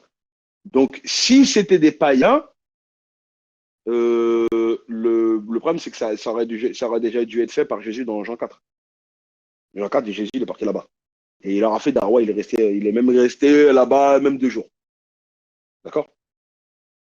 Mais, étant donné qu'apparemment, ça n'a pas eu énormément d'effet, voilà pourquoi Jésus l'a dit, justement, dans le verset que je vous ai dit tout à l'heure, verset 44 de Jean 4, un prophète n'est méprisé que dans sa patrie, dans sa maison.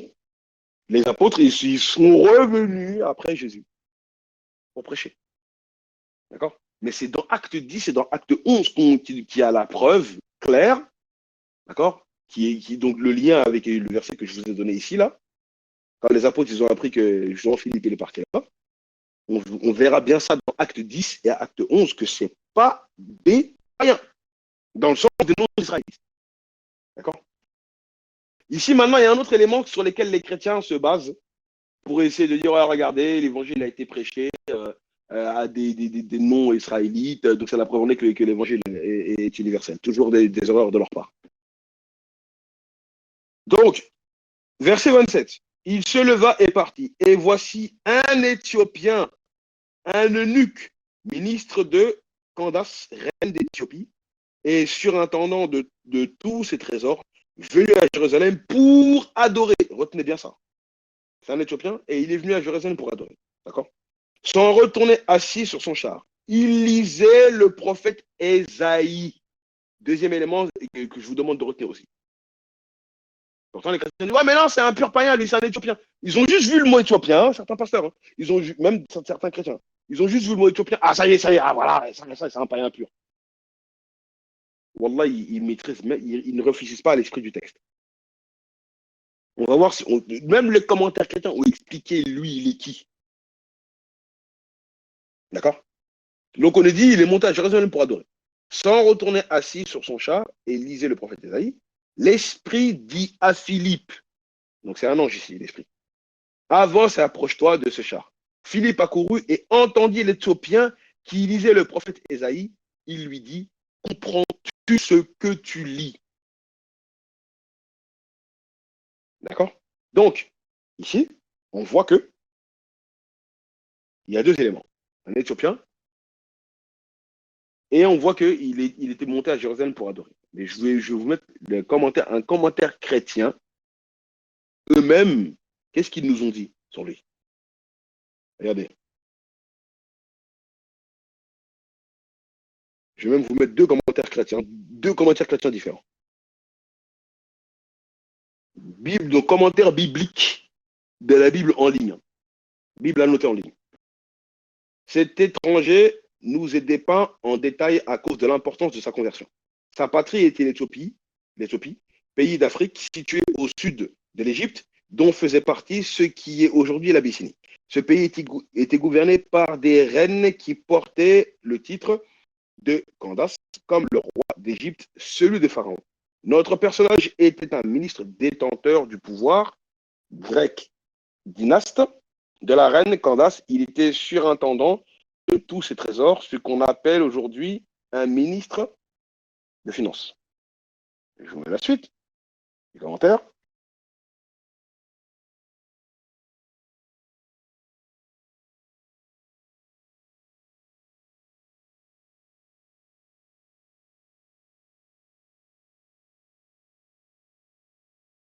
Excusez-moi, voilà. Comme son pays était païen, on peut supposer qu'il avait, qu'il avait été amené à la connaissance du vrai Dieu par des Juifs habitant l'Éthiopie, puisqu'il était venu à Jérusalem pour adorer. Donc il a déjà entendu parler du judaïsme. Regardez bien la suite. Hein. Il était donc prosélyte de la porte et non de la justice, car selon la loi, un eunuque ne pouvait être admis dans l'assemblée du peuple. Deutéronome 23.1. Quelqu'un qui est un eunuque, mais justement, mets ce verset, s'il te plaît, frère, mais justement Deutéronome 23.1. Mais la promesse du prophète dans Ésaïe 56, versets 3 à 5, s'était accomplie pour lui et elle devait s'accomplir mieux encore par sa conversion au christianisme. Tu peux aussi mettre Ésaïe, chapitre 53, tu mets le verset 3 et 5, s'il te plaît. D'accord? Donc, on a dit que c'est un prosélyte de la porte et non de la justice. Donc, c'est-à-dire que c'est quelqu'un qui est un prosélyte et qui pratique certaines lois, comme les lois noaniques. D'accord? Dans son désir de s'instruire et de s'identifier, il profite du loisir que lui donnait son voyage pour lire l'écriture. Mais la question qu'il faut se poser, c'est qu'à l'époque, la question que je vous pose, à l'époque, le livre d'Ésaïe, il était écrit en quelle langue? À cette époque-là, le livre d'Ésaïe, il était écrit en quelle langue? C'est la question que je vous pose.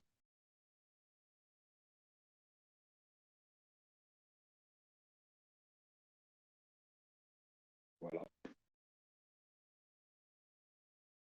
Voilà. C'est soit l'autre. Mais à la base, c'est écrit en hébreu. À la base, l'Ancien Testament, il est en hébreu. Possible qu'il y ait eu des traductions faites en araméen. Mais à la base, c'est l'hébreu. Et vous nous faire croire que c'est un païen pur comme ça, parce que c'est un Éthiopien, il n'a pas de connaissance du judaïsme. C'est un prosélyte. C'est les commentaires qui vous le disent. Subhanallah. D'accord? Et après, on nous dit, aucun livre de la Bible ne pouvait mieux répondre à ses besoins que celui du prophète Ésaïe. Et après, la fin du commentaire, on nous dit quoi? Ce fut sans doute par une direction de la providence qu'il lut le chapitre où sont décrits les souffrances du serviteur de l'Éternel, ou bien peut-être, en plus on nous dit le serviteur de l'Éternel, le serviteur de l'Éternel, ou bien peut-être, comme le pense Meyer, y fut-il attiré par tout ce qu'il pouvait avoir entendu à Jérusalem concernant Jésus et l'Église qui invoquait son nom. Donc ici, on voit clairement que c'est un prosélyte. C'est l'Écriture même qui le dit. D'accord? Donc les versets qui sont cités dans le commentaire, c'est donc Deutéronome 23, on nous dit celui dont les. Donc, celui, excusez-moi hein, d'utiliser cette expression, mais la traduction le dit. Hein, celui dont les testicules ont été écrasés ou l'urètre coupé n'entre point dans l'assemblée de l'Éternel. Et c'est ce qu'on appelle un eunuque. Quelqu'un dont on a coupé les parties génitales, lui, il ne peut pas rentrer. Ensuite, et en fait, tu t'es trompé, tu as mis Ésaïe 53, mais c'est Ésaïe 56 que tu dois mettre. Ésaïe 56, 3 à 5. Voilà, donc, voilà, ok. Donc attends, je vais effacer ce poste-là.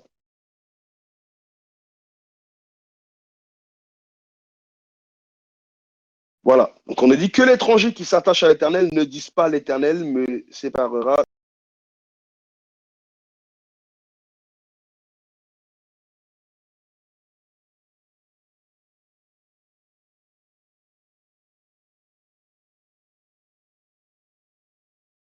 Allô, je ne sais pas ce qui s'est passé, j'ai été coupé. Vous m'entendez là? Ah, je sais pas, j'ai été coupé comme ça, j'ai pas compris. Bon, donc je reprends. Ésaïe 56, verset 3 à 5. Que l'étranger qui s'attache à l'Éternel ne dise pas, l'Éternel me sépare de son peuple. L'étranger, si, c'est le païen. Et que l'eunuque ne dise pas, voici que je suis un arbre sec. Car ainsi par l'Éternel aux eunuques qui garderont mes Shabbats, qui choisiront ce qui m'est agréable et qui préserveront dans mon alliance. Je donnerai dans ma maison et dans mes murs une place et un nom préférable à des fils et à des filles. Je leur donnerai un nom éternel qui ne périra pas. Donc même l'Ancien Testament leur a promis que ceux qui rentrent dans l'alliance de l'Ancien Testament, ceux qui s'attachent à l'Éternel, eh ben Dieu leur donnera une place. Voilà les références qu'on vous a données. D'accord? Je donne un autre petit commentaire chrétien, ça c'est la Bible Semeur que j'ai à la maison. Je vous ai fait la capture quand j'ai préparé mon cours pour vous. On nous dit à peu près la même chose que ce qui est dit dans le commentaire de la Bible que je vous ai donné. Donc acte 8, 27. Un haut dignitaire, littéralement un eunuque. Les hommes au service d'une reine étaient souvent castrés. Ce terme s'est appliqué par la suite aux différents dignitaires exclus de l'Assemblée de l'Éternel selon Deutéronome 23.2, qui auront leur place dans le temple de Dieu, Ésaïe 53, 3 à 5, on a lu. Au temps biblique, et non, le nom Éthiopie désignait la Nubie dans l'actuel Soudan, à quelques 800 kilomètres au sud de l'Égypte. Il existait quelques colonies juives dans ce pays, comme ils ont dit dans le commentaire plus haut. Là.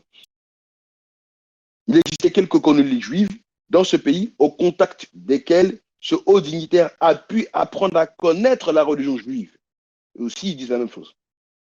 Candace, Candace, nom générique des reines d'Éthiopie, comme Pharaon était celui de roi d'Égypte, pour adorer Dieu, il faisait probablement partie de la catégorie des craignants Dieu, donc prosélytes, c'est-à-dire des non-juifs attirés par la foi juive et qui en observaient certains commandements. Certains commandements. Et non les prosélytes de la justice qui, eux, pratiquent les 613 commandements du judaïsme. Lui, c'est un prosélyte de la porte. Il reste à la porte, il ne rentre pas. Voilà pourquoi on les appelle prosélytes de la porte. C'est qu'en fait, il reste à la porte du judaïsme. Il ne rentre pas à l'intérieur. Il reste juste à la porte. C'est comme si toi, on t'invite à une fête. Toi, tu restes juste à la porte. Tu regardes ce qui se passe à l'intérieur, mais tu ne peux pas rentrer. Voilà pourquoi on les appelle les prosélytes de la porte, parce qu'eux ne franchissent pas la porte pour rentrer dans la religion juive. Ils restent à la porte. Et eux, ils pratiquent, c'est pas là.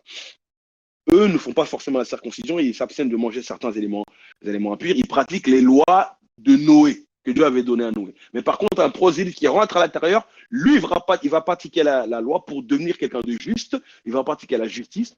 Voilà pourquoi on les appelle les prosélytes de la justice. Vous voyez la différence entre les deux? Est-ce que vous avez bien compris là? Est-ce que c'est clair pour tout le monde?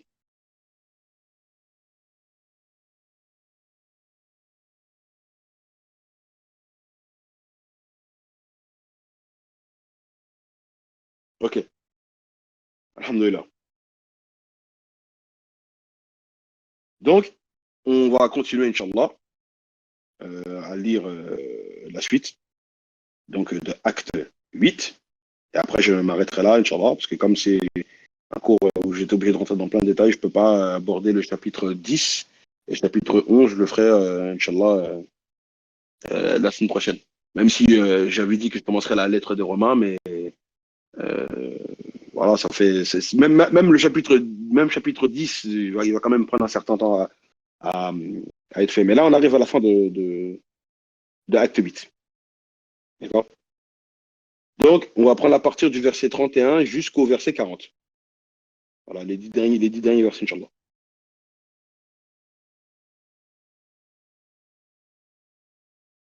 Ok. Voilà qu'on fait que rien de méchant. Donc, il répondit.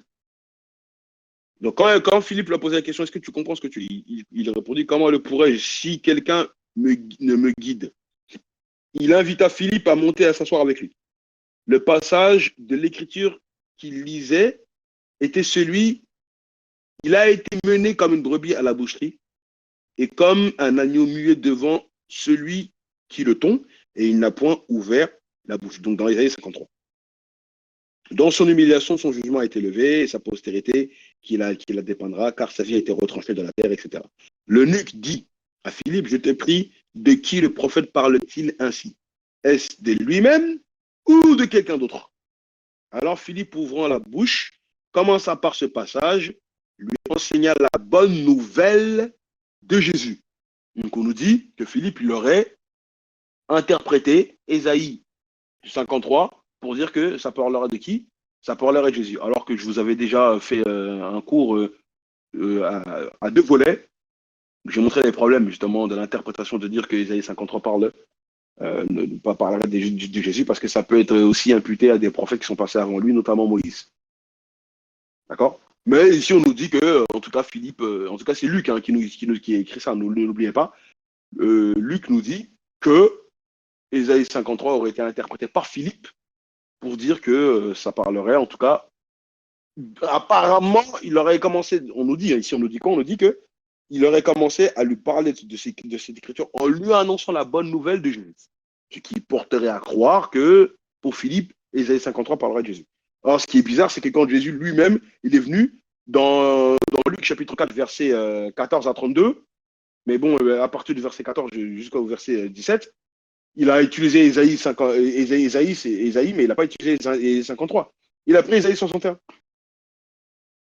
Non, c'est pas la peine, ne mets pas les versets, Navisha, de Luc. Voilà qu'on fait.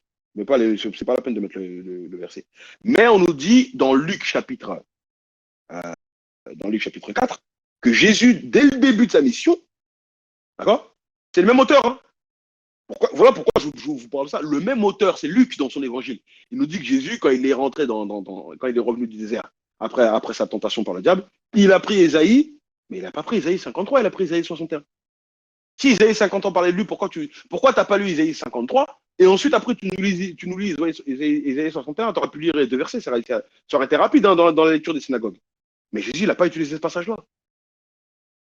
Donc moi, quand je vois ça là, je me dis ça, c'est encore une douille que les chrétiens nous ont fait. Ouais, non, c'est pour forcer le texte d'Isaïe 53. Or, Matthieu lui-même, dans son évangile, dans Matthieu chapitre 8, quand il a pris le passage d'Ésaïe, il l'a interprété pour dire que Ésaïe 53 s'est réalisé par les miracles, quand Jésus il a fait des guérisons, pas par sa mort. Hein. Or, dans le chapitre de la crucifixion, d'accord, aucun des quatre, à part Marc, hein, à part Marc, mais les trois évangiles, donc Matthieu, Luc et Jean, aucun d'eux n'a utilisé Ésaïe 53, à part Marc. D'accord. Mais bref. Donc, verset 36. Comme ils continuaient leur chemin, ils rencontrèrent de l'eau, et l'eunuque dit, voici de l'eau, qu'est-ce qui empêche que je sois baptisé? Philippe dit, si tu crois de tout ton cœur, cela est possible. L'eunuque répondit, je crois que Jésus-Christ est le Fils de Dieu. Ici, là, je vais revenir dessus pour faire une comparaison avec ce que Paul enseigne. Il s'y arrêtait le char, Philippe et l'eunuque descendirent tous deux dans l'eau, et Philippe baptisa l'eunuque. Quand ils furent sortis de l'eau, l'Esprit du Seigneur enleva Philippe et l'eunuque ne le vit plus, tandis que joyeux, il poursuivait sa route. Philippe se trouva dans Azote, d'où il alla jusqu'à Césarée, évangélisant toutes les villes par lesquelles il passait. Voilà la fin du chapitre. D'accord? Donc ici, on voit que l'eunuque, il a été baptisé. Mais ici, regardez bien, hein. Quand maintenant on fait la comparaison avec ce que Philippe lui a dit, je reviens sur le verset que je vous ai dit. Quand il a dit, qu'est-ce qui empêche que je sois baptisé? Philippe lui dit, si tu crois dans tout ton cœur, cela est possible. L'eunuque répondit, je crois que Jésus est le Fils de Dieu. Mais quand on va chez Paul, Romains chapitre 10, verset 9 nous dit quoi? Regardez l'enseignement de Paul. Rien à méchant, tu peux mettre le verset. Romains chapitre 10, verset 9. D'accord? Et prends-moi Jean chapitre 5, verset 24. On va comparer avec l'enseignement de Jésus aussi. Regardez bien, hein. Soyez bien attentifs par rapport à ces deux versets que je vous donne. Paul, il dit, si tu confesses de ta bouche le Seigneur Jésus, et si tu crois dans ton cœur que Dieu l'a ressuscité des morts, tu seras sauvé. Est-ce que c'est l'enseignement que ici Philippe a donné à l'eunuque? Tu crois que Jésus, il est ton Seigneur, et que Dieu l'a ressuscité des morts, tu seras sauvé. Est-ce que c'est ce qu'on voit ici? Non. Et dans Jean 5, 24, l'enseignement de Jésus lui-même, en vérité, je vous le dis, celui qui écoute ma parole et qui croit à celui qui m'a envoyé, à la vie éternelle, il ne vient pas au jugement, mais il est passé de la mort à la vie. C'est toujours croire que Jésus, il a son statut devant Dieu. C'est ça les deux enseignements qui sont donnés par Jésus et par Philippe. Et c'est ce que l'eunuque a confessé. Mais Paul, lui, il nous dit non, il faut que tu crois que Jésus, il est Seigneur. D'accord? Et que Dieu l'a ressuscité des morts. C'est comme ça que tu seras sauvé. Vous voyez bien que l'enseignement de Paul est différent. Et quand on parle avec les chrétiens, toujours ils vont nous donner l'enseignement de Paul qu'on trouve dans Romains chapitre 10, verset 9. Mais l'enseignement de Jésus, Jean 5, 24, et ce qu'on voit ici avec Philippe dans Acte 8, on n'entend pas pareil. Vous comprenez? Voilà. Donc, je vais m'arrêter là, Inch'Allah. J'aurais bien voulu qu'on puisse entamer euh, les autres chapitres, mais on fera les deux chapitres la semaine prochaine tranquillement. Comme ça j'en aurai fini. Donc, je vais m'arrêter là. Je vous remercie de m'avoir écouté. Et on va passer à une phase de questions-réponses. Et j'espère, par la grâce d'Allah, avoir été juste et ne pas avoir commis d'erreur. Donc, je vous remercie. S'il y a des questions, Inch'Allah, comme d'habitude, hein, ben, je vous écoute, Inch'Allah. Wa fik barakallah.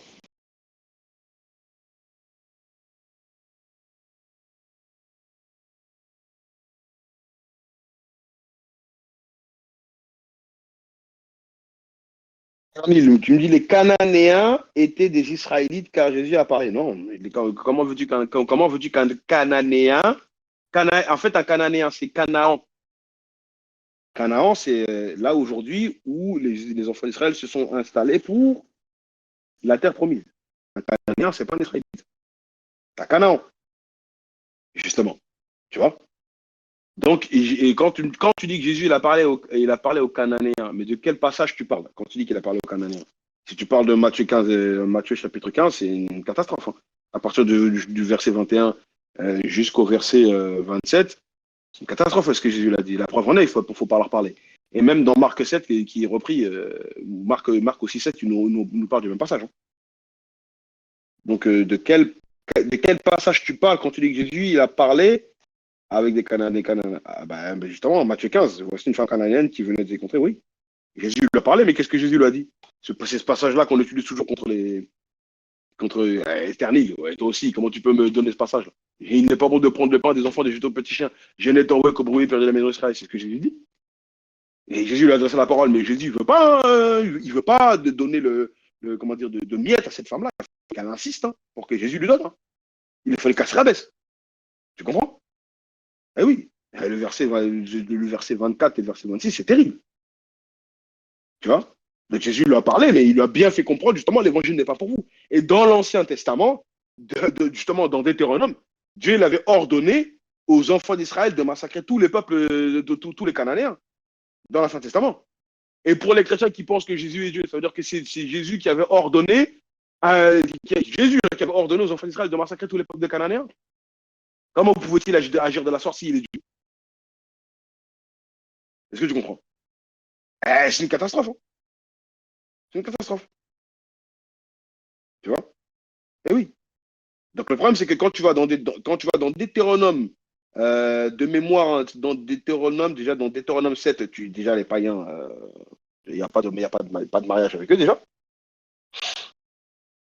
Euh, Deutéronome, ouais, déjà dans Deutéronome 7, tu ne fais pas de mariage avec les païens. Et après, il y a Deutéronome, c'est quel passage, tac, tac, tac.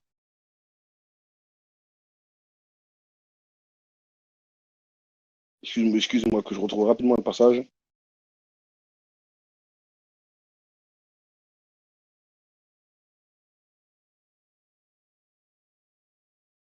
Je crois que c'était Deutéronome 21 de mémoire. De cette nation-là.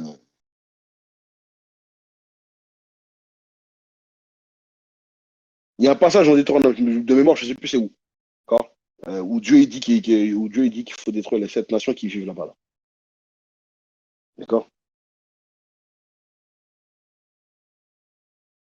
C'est quel passage de Deutéronome? Attendez que je retrouve ça rapidement parce que ça m'intrigue. Je trouve le passage de Deutéronome.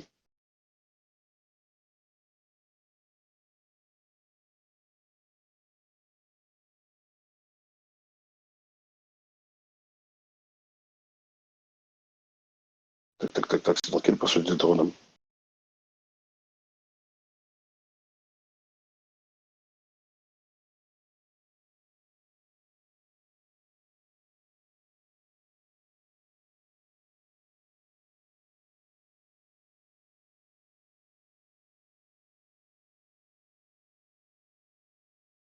Je retrouve le passage de Deutéronome. Je ne sais plus dans quel chapitre de Deutéronome de mémoire, mais en tout cas, Dieu il avait ordonné aux enfants d'Israël de massacrer tous les 7 nations-là. Parmi ces 7 nations-là, il y avait les Cananéens.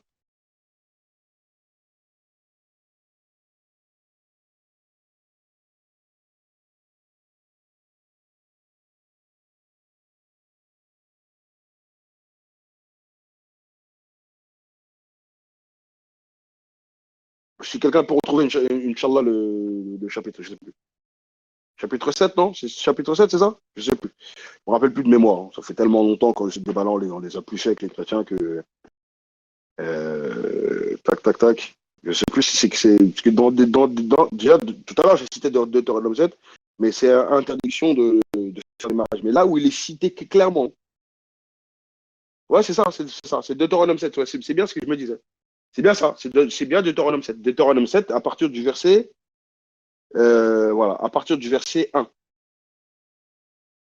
À partir du verset 1 et 2. Tu peux mettre le verset 1 et 2 même. C'est ça. Mais on peut même juste mettre le premier verset. Regarde.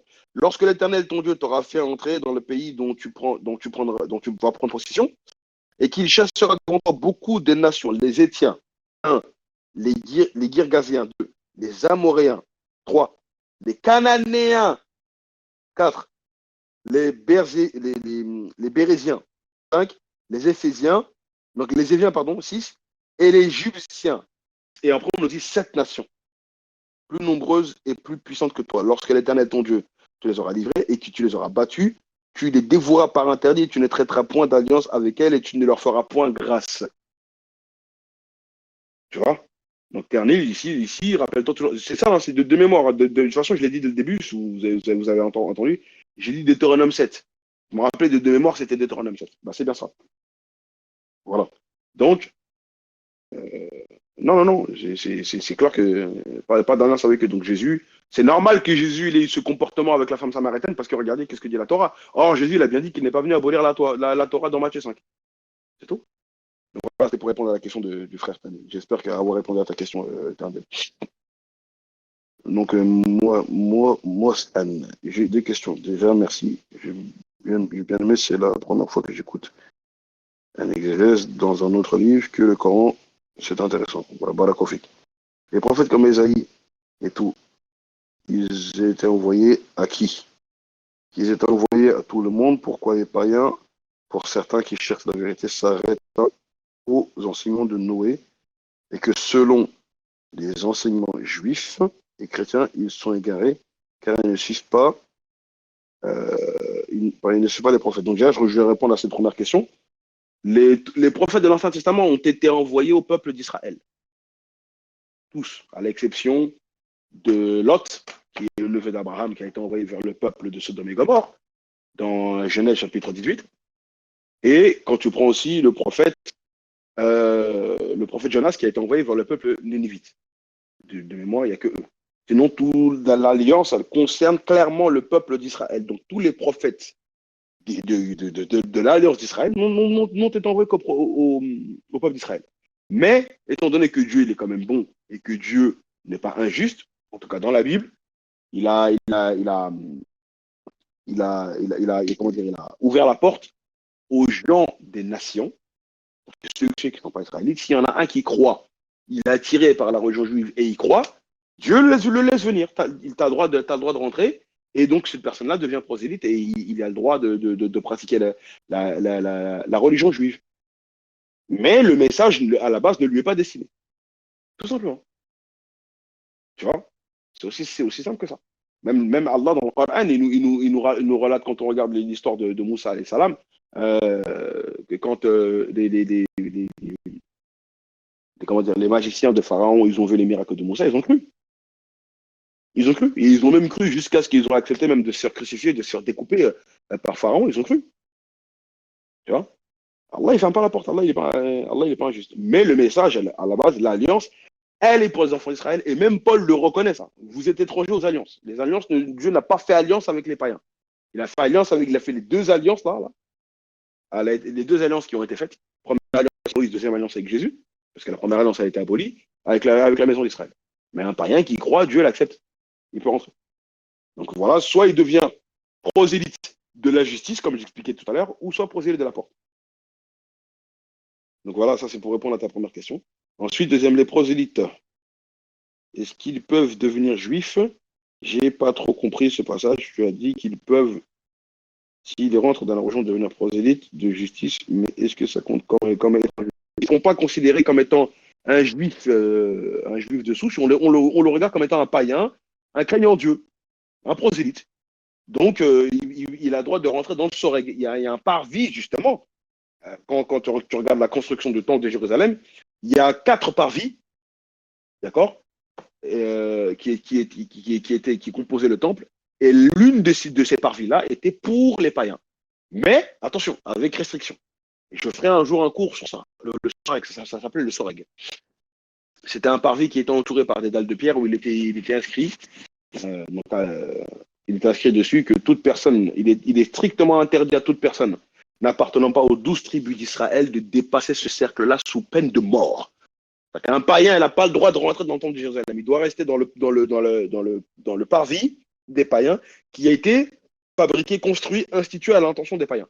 Mais ils ne peuvent pas rentrer dans le temple de Jérusalem comme les Israélites de touche les hommes et les femmes. Donc les prêtres juifs, les hommes israélites lambda, les femmes lambda. Eux, ils peuvent rentrer dans le temple, pas un païen. C'est tout. Et il y a même des restrictions. Et même dans le Soreg, on les mettait même avec les animaux là-bas. On les mettait ensemble. Les animaux. Les animaux pour le sacrifice des juifs, là. On les mettait ensemble dans le Soreg. Tu vois? Et en plus, même, quand un prosélyte, il vient, il veut invoquer Dieu, il est obligé de dire « Oh Dieu des enfants d'Israël ». Il ne peut pas dire « Oh mon Dieu à moi ». Non. C'est interdit. Il ne peut pas dire « Mon Dieu ». Il est obligé de dire « Oh Dieu des enfants d'Israël, j'ai besoin que tu me fasses, j'ai besoin de ça ».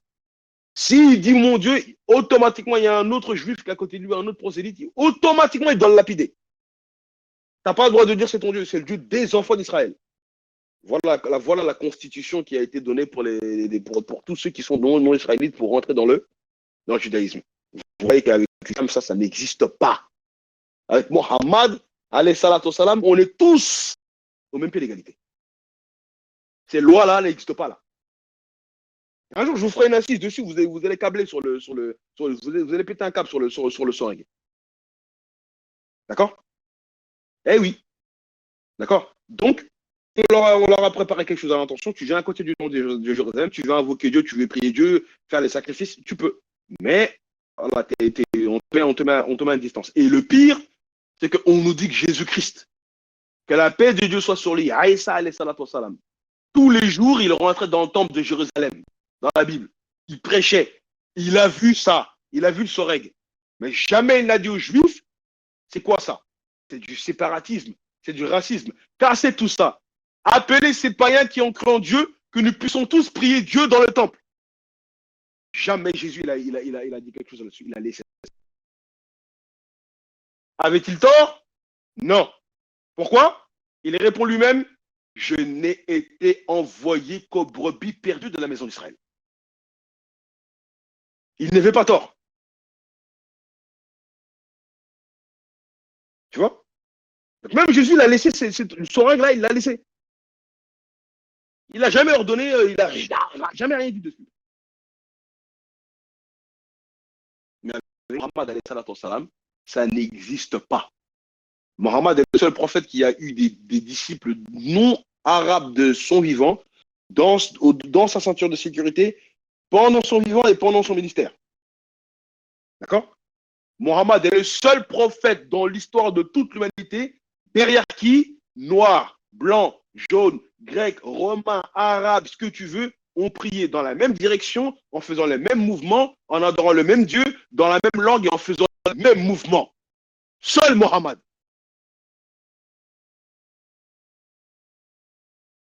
Takbir. Takbir. Takbir. Allahu Akbar. Vous voyez la différence?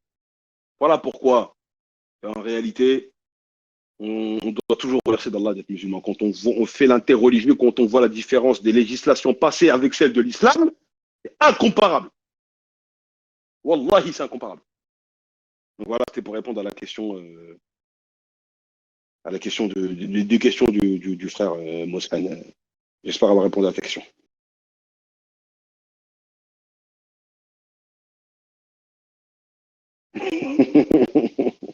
Tu m'as fait rire, Marie Barakofik, avec ton commentaire que tu as mis.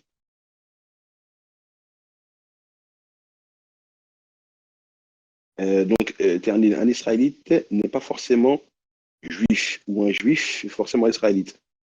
En fait, déjà, le problème, c'est qu'il faut aussi faut savoir qu'un juif, déjà de base, c'est une tribu d'Israël, hein, parmi les 12 ans. Ça aussi, il y en a beaucoup qui ne savent pas ça. Un juif, c'est un descendant de Judas. Judas qui est l'un des 12 fils de qui? De Jacob, alayhi salam. D'accord? Ça, c'est aussi, un jour, je ferai une assise pour bien expliquer ça. D'accord? Ça, c'est une chose qui est très importante aussi. Donc, il y a 12 tribus d'Israël. Enfin, il y a 12 garçons que Jacob, il a eu. Avec une fille, ça fait 13 enfants. Il y a Ruben, donc sa mère, c'est Léa. Siméon, sa mère, c'est Léa aussi, donc le deuxième. Lévi, sa mère, c'est Léa. Judas, donc sa mère aussi, c'est Léa. Dan, sa mère, c'est Bilha. Nephtali, Bilha. Gad, Zilpha. Asher, Zilpha. Issachar, Léa. Zabuyon, donc Léa. Quand je dis Léa et Zilpha, c'est le nom des mères. Hein. Dina, donc c'est une fille, sa mère, c'est Léa. Joseph, sa mère, c'est Rachel. Et Benjamin, c'est Rachel. D'accord? Voilà le nom de 13 enfants. Donc, chacun de ces pères-là a été le père d'une des tribus d'Israël. Donc, quand on prend le quatrième fils, qui est le fils de Léa, d'accord? Donc, le quatrième enfant de Léa, elle l'a appelé Judas. Et Judas, c'est lui qui est le père de la tribu de Judas, des Juifs. Donc, la tribu juive, c'est la tribu qui sort de Judas. Mais les autres tribus, ce n'est pas des Juifs. Hein. Et c'est même aussi un anachronisme et une erreur de dire que Jésus est juif, parce que Jésus, il descend qui, lui? C'est la question que je vous pose. Jésus, il descend de quel fils de Jacob? Un jour, je vous ferai une assise dessus, Inch'Allah. Est-ce que vous savez, Jésus, il descend qui? Non, parmi les 12 que j'ai cités là. Les 12. Ah, voilà, Mashallah. Regardez la réponse de Mariam. Jésus, il descend de Lévi, il ne descend pas de Judas. Or, le nom juif sort du nom de Judas, qui est le quatrième fils de Jacob, par sa mère qui est Léa. Donc, en réalité, de dire que Jésus est juif, en vérité, même ça, c'est une erreur. Mais étant donné qu'avec le temps, le nom juif a commencé à prendre une ampleur jusqu'à ce que ça a couvert les noms des 12 autres tribus d'Israël, on a appelé les 12 tribus d'Israël des juifs. Mais à la base, c'est une seule tribu. Et Jésus, lui, descend de Lévi. Il descend du troisième fils. Et oui, Jésus ne descend pas de la tribu de Judas. Donc à la base, Jésus n'est pas juif. Mais avec le temps, ça s'est propagé comme ça. Comme vous comprenez. Donc ça aussi, c'était une petite mise au point. Donc c'était pour répondre à la question du frère Terni. J'espère avoir répondu à ta question. Donc un Israélite, de base, c'est quelqu'un qui descend et il n'est pas forcément juif. Non, non. Et un juif. Mais par contre, un juif, bah, même ça aussi, c'est une expression qu'après, moi, si je me convertis au judaïsme, on va dire que je suis un juif. Mais je ne suis pas israélite, parce que je ne descends pas de Judas, de Jacob, pardon. Et en plus, je ne descends pas de Judas. Mais j'ai embrassé la foi juive. On va m'appeler juif parce que je pratique la religion juive, entre guillemets. Mais de mon sang, mais je ne le suis pas. Voilà pour répondre à ta question, Terni. J'espère pour répondre à ta question. Mais déjà, c'est pas possible qu'un prophète traite les enfants d'Adam comme un petit chien. Ah, tu vois, ma soeur Mariam, pour répondre à ça, c'est que quand Jésus dit il n'est pas bon de prendre le pain des enfants de jeter au petit chien, nous, on sait que c'est pas en fait, il ne faut pas le comprendre comme une injure. Mais il a dit petit chien dans le sens de la terminologie juive et de la spiritualité juive, parce que dans l'Ancien Testament, le juif, comme le porc, ce sont des animaux qui sont considérés comme étant impurs. Et comme on l'a vu dans Deutéronome 7, euh, quand on continue justement le chapitre, quand on descend, on voit que Dieu dit vous ne faites pas d'enfants avec eux, pas de mariage, vous leur donnez pas vos fils ni vos filles, et vous ne prenez ni leurs fils ni les filles. Pourquoi? Parce qu'ils vont vous apprendre du haram, ils vont vous apprendre la sorcellerie, ils vont vous détourner de Dieu, ils vont vous faire du shirk, parce que ce sont des peuples impurs. Donc, comme pour les juifs, les gens des nations, les païens, sont impurs comme des chiens, d'accord? Sur le plan spirituel, hein, d'accord? Ils sont impurs comme des chiens. Voilà pourquoi Jésus il a utilisé cette expression pour dire qu'elle est impure spirituellement, elle est impure comme un chien, comme un petit chien. C'est ça que Jésus voulait dire.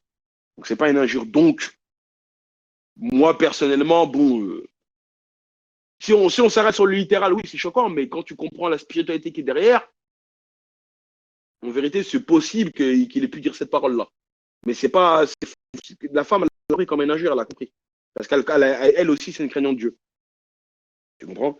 Donc, Allah alam. Je préfère dire Allah alam. Mais quand tu comprends la spiritualité juive, tu vois qu'en vérité, il n'y a pas un grand problème dans ce que Jésus l'a dit. C'était pas dénigrant pour elle, en fait, à ce point-là. Mais en tout cas, ça montre que Jésus n'est pas venu pour elle, en tout cas.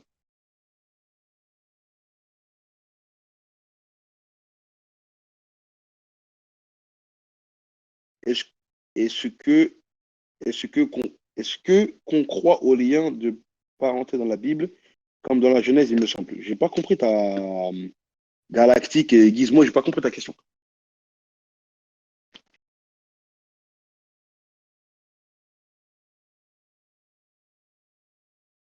Mais du coup, à l'époque de Jésus, les prosélytes, on les appelait pas juifs. Ah non. Ah non, non, non. À l'époque de Jésus, en tout cas, moi, à ma connaissance, les prosélytes, à l'époque de Jésus, déjà dans les évangiles, on n'en parle pratiquement pas, tu vois. On les appelle les crayants Dieu, en fait.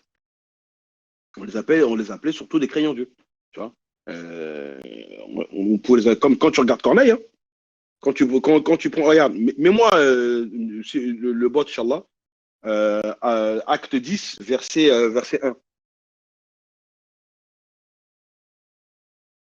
et verset 2 aussi. Mais le verset aussi, s'il te plaît, dernier. Voilà. Il y avait à Césarée un homme nommé Corneille, centenier de la corde, donc c'était un centurion. Cet homme était pieux et craignait Dieu. On ne te dit pas qu'il est juif. Mais on te dit craignait Dieu, donc c'est un craignant Dieu. C'est clairement dit dans le texte. Et tous les commentaires chrétiens te le diront ça. Avec toute sa maison, il faisait beaucoup d'aumônes au peuple, et si le peuple c'est le peuple d'Israël, et priait Dieu constamment. Tu vois, voilà. Donc on les appelle les craignants Dieu. Voilà, j'espère avoir répondu à ta question. Dans la Bible, il y a tel engendré tel. Est-ce qu'on y croit? Si tu me parles des généalogies, frère, c'est compliqué. Hein. C'est compliqué. Hein. Tant que quand ça contredit le Coran, il ne faut pas y croire. De toute façon, le Coran, dans le Coran, tu ne trouveras pas de généalogie. Mais on va te parler d'un prophète qui a eu tel fils, tel fils, tel fils. Après, les généalogies, t'as vu, ça va t'apporter quoi d'y croire, de ne pas y croire. Il y a certaines généalogies qui sont problématiques, comme par exemple, tu prends les deux généalogies de Jésus, selon Marc, selon Luc, chapitre 3, et selon Matthieu, chapitre 1, elles sont contradictoires. Elles n'ont rien à voir les deux. Pourtant, dans les deux, on nous dit que c'est les généalogies de Jésus. Voilà pourquoi les chrétiens se contredisent dans leurs commentaires là-dessus. Tu vois. Donc, ne calcule pas ça, c'est mon conseil que je vais te donner. Ne te prends pas la tête sur les généalogies, frère. Hein. T'as vu? Ouais, il y a beaucoup, beaucoup de généalogies dans l'Ancien Testament. Hein. D'ailleurs, quand je vous ferai des cours sur l'Ancien Testament, comme ça, parce que je compte faire avec vous une étude biblique complète de toute la Bible. J'ai commencé par le Nouveau Testament parce que notre priorité, c'est de faire des débats avec les chrétiens, mais une fois après, je commencerai à attaquer l'Ancien Testament. Les généalogies, je prendrai que les généalogies quand il y aura un élément intéressant à tirer. Hein. Mais sinon, les généalogies, je ne me prendrai pas la tête à les citer. Hein. Donc, ne te prends pas la tête avec ça, t'as vu? C'est le conseil que je peux te donner, quoi. Il lui adorait, euh, et eux adoraient le Dieu d'Israël, mais faisant uniquement les 7 mois de Barbe Noire. Ouais, pour répondre à ta question, là, tu me parles des prosélytes de la porte. Les prosélytes de la porte, comme j'expliquais, eux, voilà, pratiquaient que les sept lois de Noé. De toute façon, je vous ferai un cours dessus. Quand je ferai un cours Inch'Allah, sur le Soreg, donc le parvis des païens, j'expliquerai c'est quoi, bien en détail, les prosélytes de la justice et les prosélytes de la porte, pour bien qu'on puisse comprendre que c'était dans ce parvis-là que vous pouvez aller. Donc oui, là, tu me parles des prosélytes de la porte, ceux qui ne rentrent pas. Oui, nos savants, oui, bien sûr, après, dans le tafsir, il y a des généalogies. On a même la généalogie du prophète alayhi salatu wassalam. Ça, il n'y a pas de problème, tu vois. On a même certaines généalogies de nos sahaba, etc. Mais dans le Coran, il n'y a pas. Allah, il ne va pas se fatiguer à nous citer des généalogies. Ça ne sert à rien. On te dit que tel prophète est descendant d'un tel et qu'il a eu tel fils, etc. Et terminé.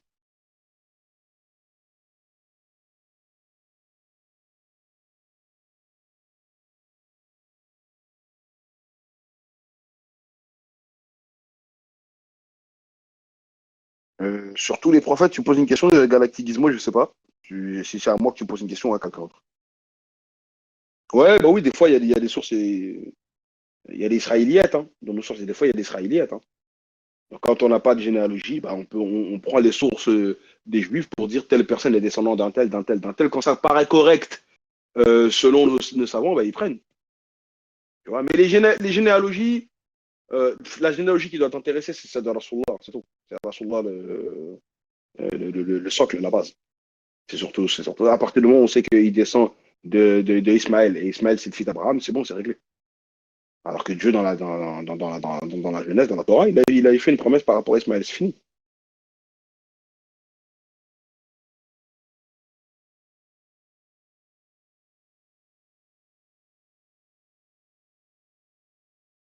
Ouais, apparemment, c'est ça, Barbe Noire. Ouais, ouais, c'est ça. Euh, dans ce que tu me dis, les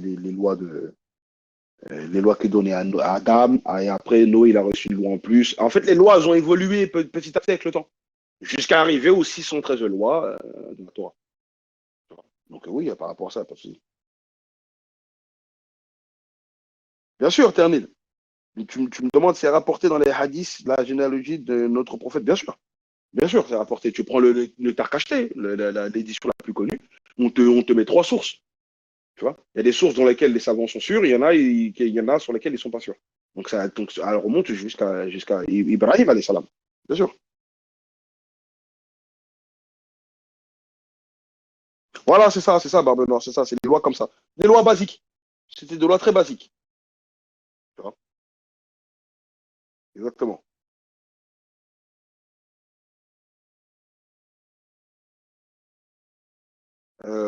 Oui, en fait, il faut aller sur Hanifia, donc Hani Academia, sur YouTube.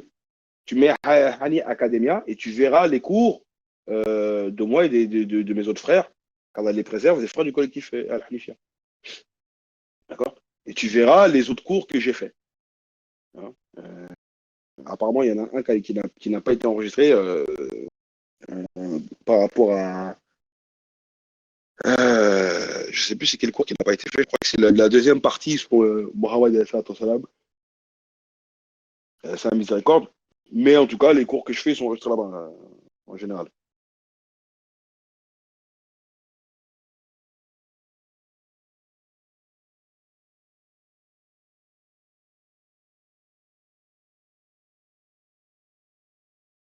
Bah, Ternil, si tu veux des cours, il n'y a pas de problème.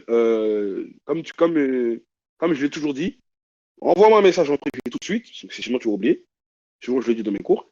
Et quand si tu veux un cours que je vais faire, je t'enverrai le lien, moi. Il n'y a pas de problème. Donc, envoie un message en privé tout de suite. Comme ça, tu n'oublies pas, Inch'Allah. Bah, tu vois, Rak Filou, il t'a mis le lien de l'académie.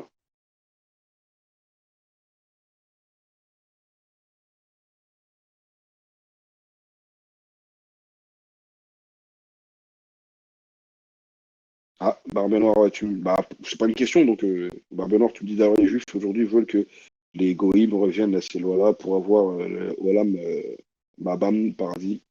Ah, qu'est-ce que je te dis? Les Juifs, non, rien, ils font ce qu'ils veulent. Hein. Ils font ce qu'ils veulent. Hein. En tout cas, voilà. Donc, en tout cas, les stars, s'il n'y a plus de questions, on va s'arrêter là. Inch'Allah, il est déjà très tard. Là. D'accord? On va s'arrêter là, Inch'Allah. Il est minuit 55. On va s'arrêter là, on va aller se reposer. C'est toujours un plaisir d'échanger avec vous. C'est toujours passionnant, mais au bout d'un moment, tout plaisir a une fin. Hein. D'accord? Donc, on va s'arrêter là, Inch'Allah.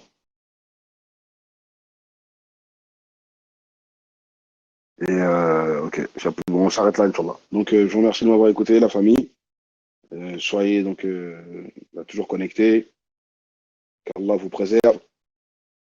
Qu'Allah vous pardonne vos péchés, passés, présents, futurs, vous et vos familles, vos descendants. Qu'Allah vous accorde euh, ce dont vous avez besoin, Inch'Allah. Qu'Allah fasse. Moi aussi, je vous aime. Hein. Jazakallah khair, les frères, les frères et les sœurs. Jazakallah khairan. Euh, Qu'Allah fasse toujours de nous une fierté pour notre communauté, pour les musulmans. Parce que l'islam, c'est la religion de la vérité. On le voit aussi bien dans nos débats interreligieux que dans nos assises, comme je l'ai dit, même pendant nos cultes à nous, pendant le Ramadan, pendant nos pratiques, pendant tout ça. L'islam, c'est trop. Wallah, l'islam, c'est trop. D'accord?